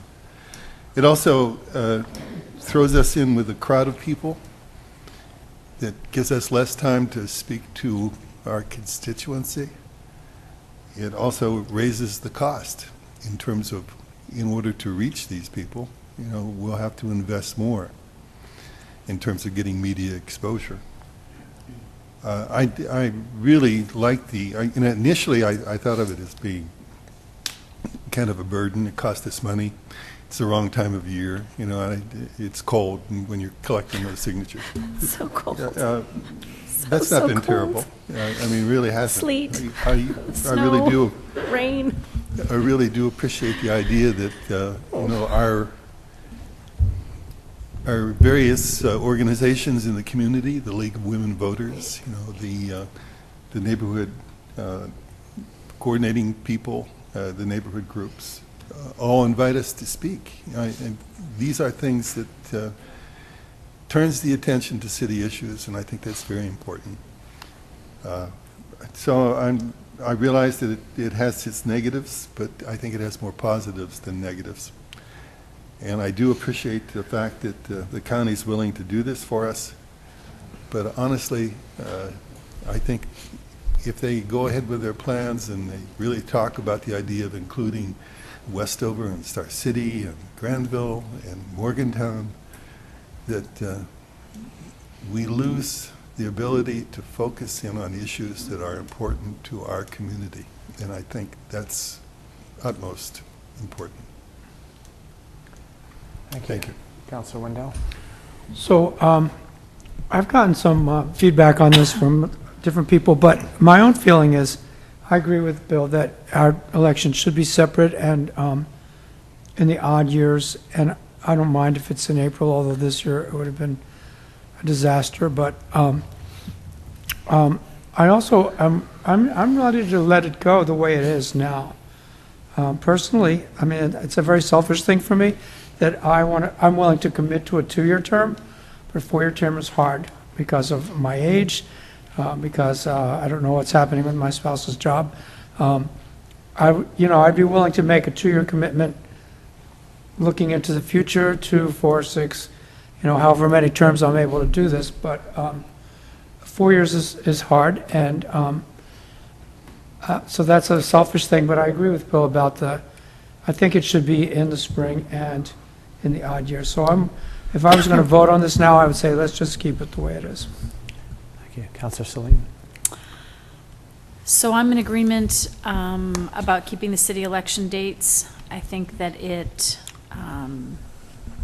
just for all the reasons that people have been talking about, I think that it highlights city issues. It allows us to work with the public and be heard above all of the ruckus and maintain our nonpartisanship.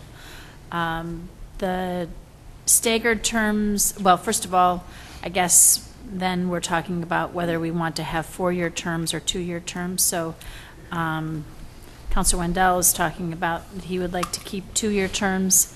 I would like to see 4-year terms because I think that it will help us recruit and maintain good city managers. Not that we didn't recruit a good city manager with 2-year terms, but imagine, no, I think that it would offer a little bit of comfort to someone who was potentially coming from somewhere else, or if they were coming from here, someone who's changing jobs, that they can see that the people that they'd be working with for some length of time that allows us some continuity. I think that it is important to notice how many other communities, like pretty much all of the other communities that we were looking at, had 4-year terms. And that if someone chooses to run and decides partway through that this, as I saw recently in Fairmont, that it isn't for them to continue for health reasons or change in their life situation, that there's, we've had, with 2-year terms, we've had situations where someone moved and we needed to have somebody else come in their place. So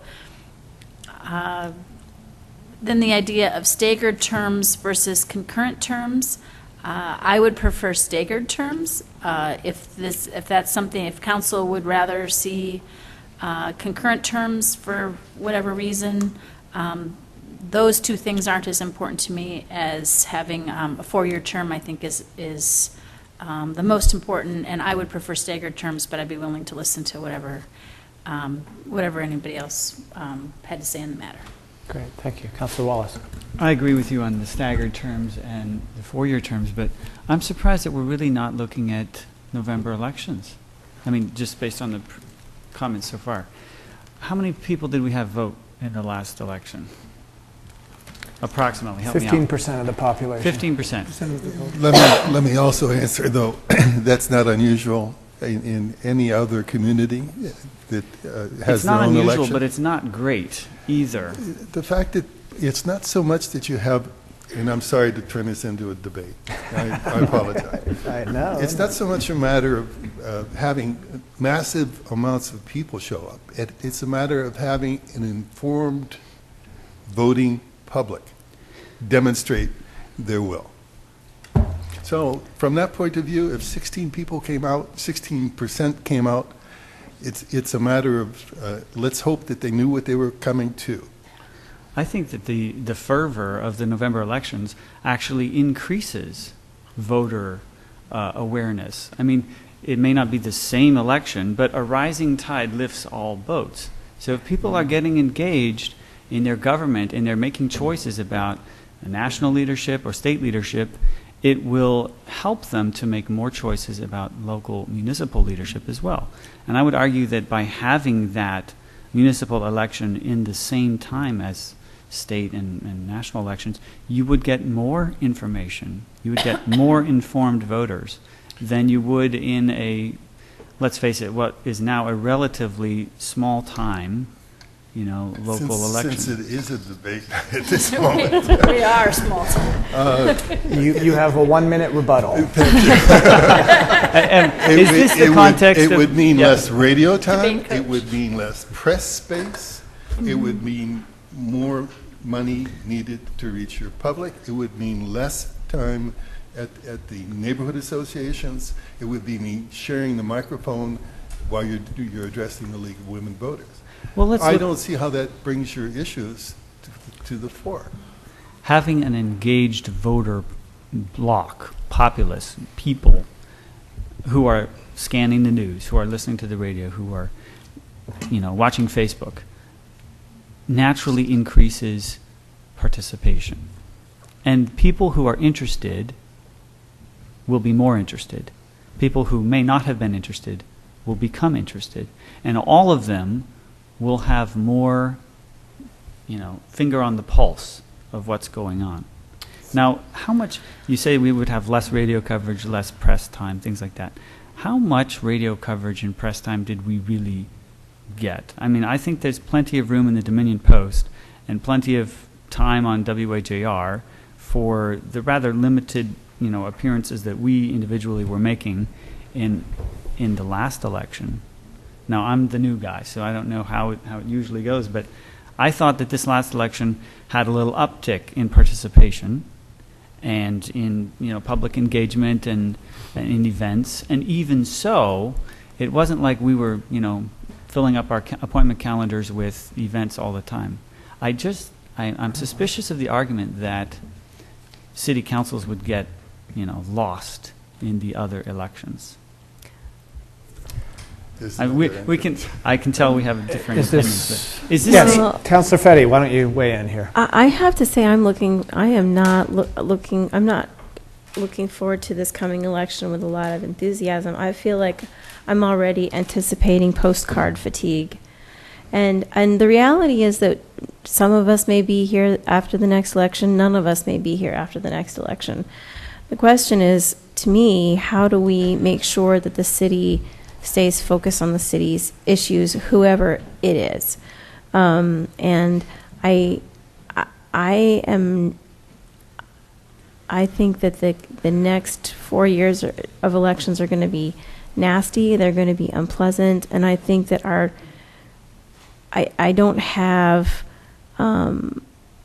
I think that we are in such a positive place that no matter who runs or who wins in our municipal elections, that we're going to be able to stay focused on continuing to make progress. We're going to be able to stay focused on continuing to implement the goals that we're really trying to see move in place, but only if we're able to stay focused on the city as a whole. So I was where you were last week, and I'm a convert, so converts are. So that for what that's worth. Now, Jenny, on the other hand, the staggered terms, I was convinced by Patrick, our friend over here. I think that we, for better, for worse, a 4-year term is better in terms of getting more stability and having more leadership stability. But I do find Patrick's argument convincing, which is that particularly if we keep our elections at the same spot.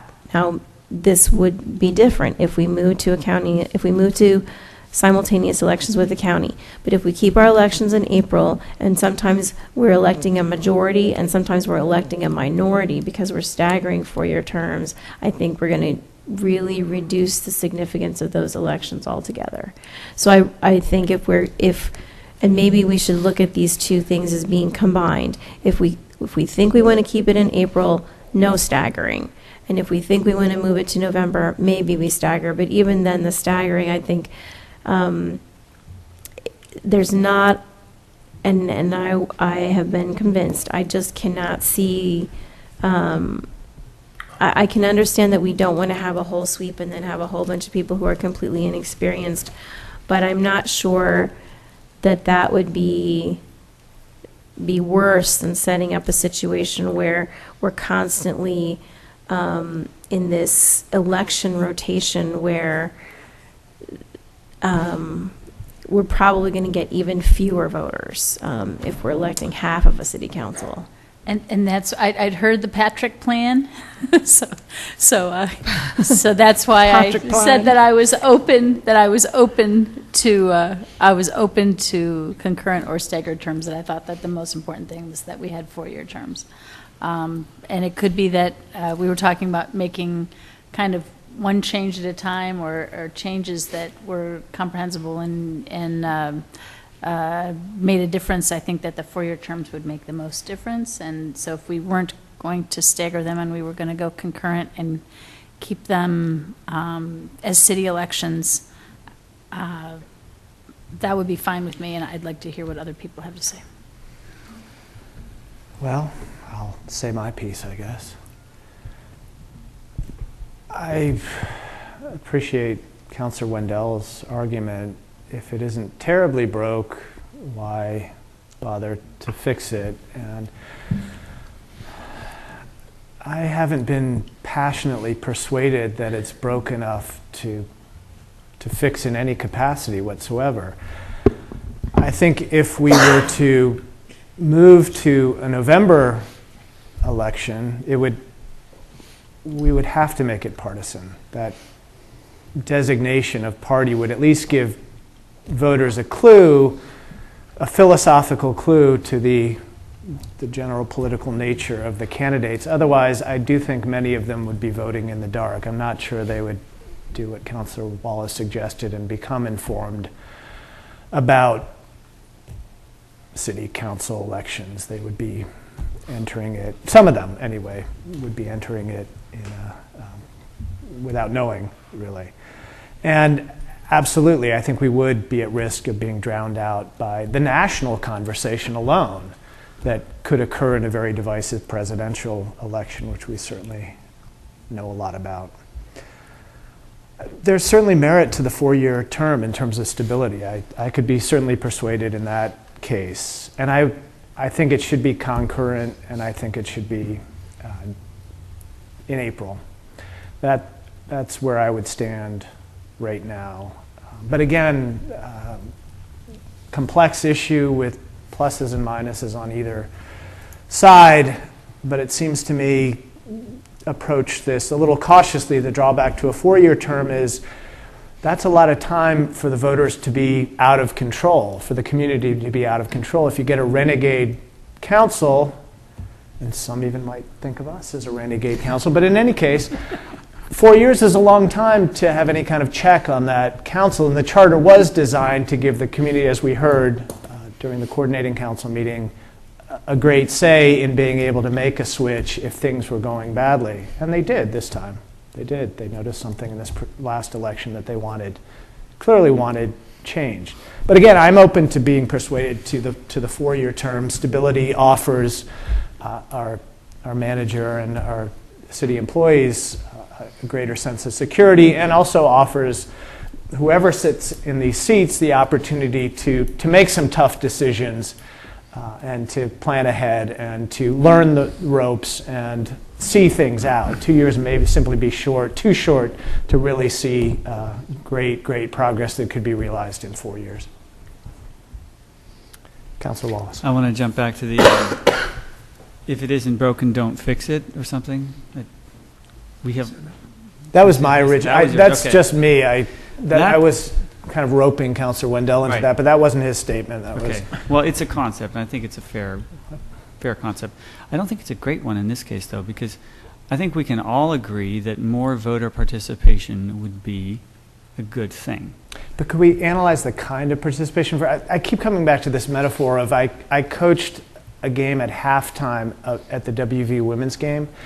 And so those people in the stands were not pouring out to see the North Panthers 5th grade team, right? They were there for a different reason. So would those voters really be pouring out in those great numbers for the city council election, or would we be incidental? Would we be at risk of random votes based on our names or some kind of other calculation, astrological calculation? I'm all for increasing voter turnout. And in that logic, let's hold our elections during a WV home football game and set out a booth there and get voters through, and bingo, we've got it. Anyway. One for the deputy mayor. I think that if we look at the possibility of moving it to November, we know, I mean, quantitatively, we'd get more voter participation. Qualitatively, that's maybe not so clear. But I don't think that we've always done it this way is a good reason for staying where we are. When we were passing the non-discrimination ordinance, a lot of people came to not a lot, very few actually, very few people came to the podium and said, we don't need this, we're fine, we've always done it this way. And we insisted that there was a better alternative, we as a council, and we went ahead and passed that.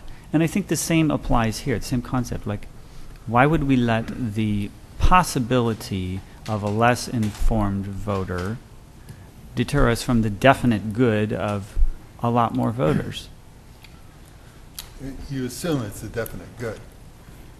Well, democracy generally functions best with participation. I think government by the people, for the people, should be elected by as many people as possible. You look at history, though, and you see who actually moved things forward. Well, that's a little vague for me. I'm not sure what you mean, but Councilor Wendell has a point. I don't think that's not the right issue. I mean, to say that more people will vote because it's November. I think if we're focused on our election and we're not involved with the national election, the people in the city will have an opportunity to at least hear us, to not be involved in everything, to only have 5 signs on their lawn instead of 8 signs on their lawn. 10 signs on their lawn. That it would be, I think they would have a better chance, and people have said this before, a chance to hear us without all the noise from the federal election, from the state election, from the county. And I think that's what we need. And I think people would come in, if it was in November, if they voted for us at all, if they got down that far on the ballot, which they probably wouldn't, that they would just pick like the first 2 names, and not worry about the rest of it. So I don't think that we would actually get more people voting by having it in November. I'm all for it, by the people, of the people, all that.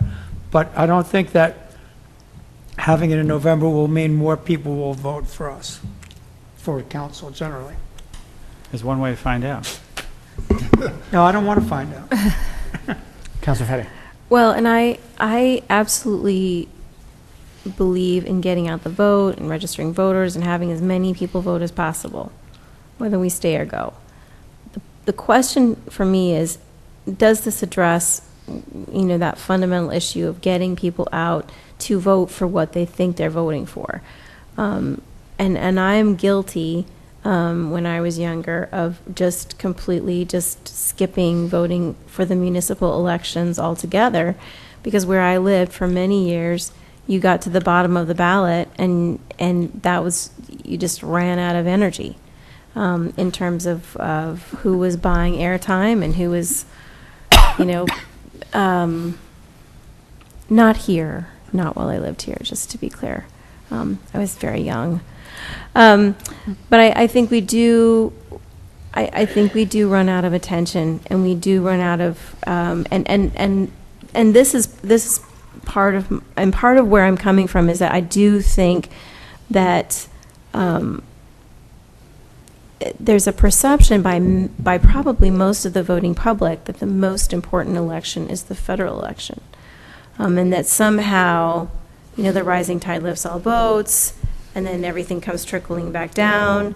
But I'm of the opposite opinion at this point in my life. I think the most important election is your municipal election. That is the one that is most likely to affect your everyday life, your sidewalks, your streets, and how you get to work, how you move your kids around.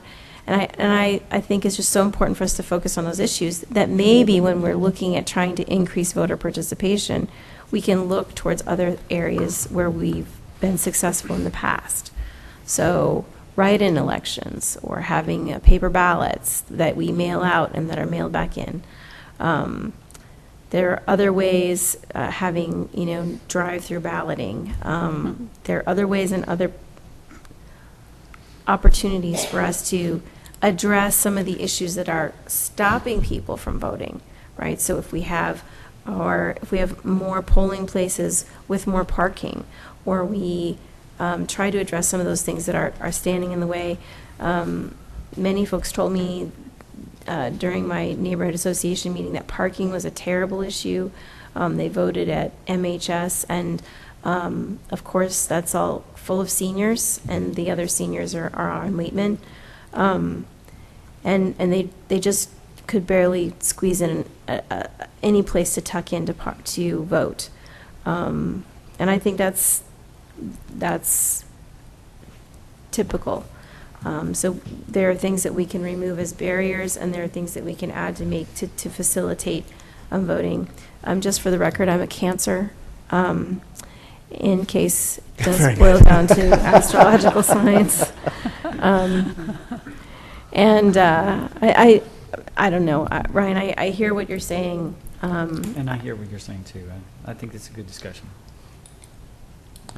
I'm not convinced, but I hear. Yeah, no, fair enough, which would indicate that we should probably keep talking because there's no real consensus yet. Am I reading the room correctly in saying? As far as the election date, I think that we may have some consensus on some of the other things, and I just wanted to mention one of them, and that is the 75 signature ballot petition. Are we all? I see a lot of value in that. Was there any discussion about removing that? I don't think we're addressing that. Wonderful. At this moment. Okay. Keep Sorry. the signatures. Can I suggest something? You know how I don't want to sit here all night and talk? Could, at this point, I think everyone has stated what their opinion is. Could we vote on the options and at least get some idea? Well, there's no real voting Can't at vote. this meeting. There's usually, correct me if I'm wrong, it's by consensus, unanimity to move something to the agenda.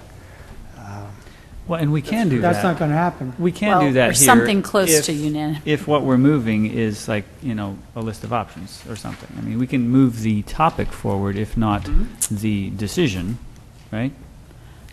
So we could move the topic forward and say that I think we're mostly in agreement to keep the city election date, and we're mostly in agreement for four-year terms. Aren't you defining what we're...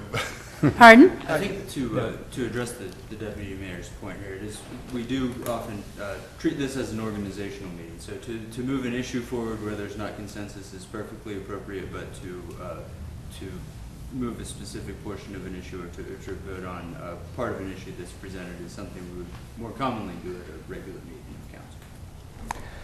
So essentially, we would just be moving this to the next meeting in pretty much the status it is in now. And voting then. Well, we'd have to go through the various options and vote on those options, I suppose. Got it. for- No problem. And just to clarify, what we're voting on is not what will happen, but what we ask the voters in the referendum Correct. to decide. So We're we would deciding the language of a referendum. decide the language of the referendum, and they would pick between whatever options we. There would be one option, according to my understanding. That is, we would have to present them with a yes or no option. I don't think that's a requirement as much as a recommendation. Am I right about that? Strongly recommended, but if the Yeah. city manager wants to clarify. So my suggestion, because this came up at the Neighborhood Coordinating Council, they said, well, why don't you give a list of options to the voters? And the problem is with that, if there is any ambiguity or if people are confused or trying to read into that, generally people are going to vote no to each and every issue. I would recommend that whatever you come up with, whether it's in November or maintain the city election, that you decide whatever that structure is. So I've seen this, I can tell you, in many shapes and forms where ballots have come up in multiple ways on the same election and they get voted down. So practically speaking, if we want some real decision from our voters, we make it a simple decision? A single issue. That's what my recommendation is to you. You're more apt to get that to pass. I won't mean that it's guaranteed that it will, but Right. Then we're asking for yes or no. And then people can Exactly. decide, and then Yep. if there's no change, then there's no change, and we go back to exactly how we are. Well, and That's a can, can we encourage the public, please? We are obviously still, we have not made a decision. So I would just like to encourage the public and the viewing public, hello, everyone, Let us to know. please email us. You can call us if you have strong feelings about it. If you never vote in April, right? If you just never do, and you want the election moved to November, or if you Or May. or May. Now we have a whole new thing. Let's move it to May. That's the other county election. That's right, because then that would be coinciding with the county primaries, right? Yeah. So, That'd be a very partisan election. well, right. So I guess there are more options than what we have before us. But if you have deep thoughts about any of these things, please let us know, because really I have already been moved by folks who are talking to me about their thoughts, and it's just very, very, very important that we hear from folks. So please do. And then also at these meetings, please feel free to speak up and let us know what your thoughts are. Can I Piper? have one Yes, thing? Councilor Wendell. And a somewhat not related point. It says that the idea of adopting the ordinance to place the question on the ballot cannot occur more than 60 days prior to the election date, and we have suggested September 18th. September 18th is the evening of Yom Kippur, which is the holiest day on the Jewish calendar, and I won't be here, and a lot of the politically active people in town are Jewish and might not come up. Because we come up with another date besides September 18th? Sure. You Okay. could have it in October. Yeah, the meeting after that. Yeah, exactly. So, and that's the second reading of the Yeah, ordinance. so we want a reading in March and then wait 6 months and do it over? Right, Okay, so, but not September 18th. okay. That's, So then the consensus is to continue the discussion at the next meeting. No, pass it. Am I reading Okay. this correctly? Yep. By So, consensus? Yes. By very good. consensus. Well, this was lively. It shows that we have the right spirit. We can disagree in a friendly and engaged manner. Thank you very much for being here. Without further ado, good night. Good night. Go home.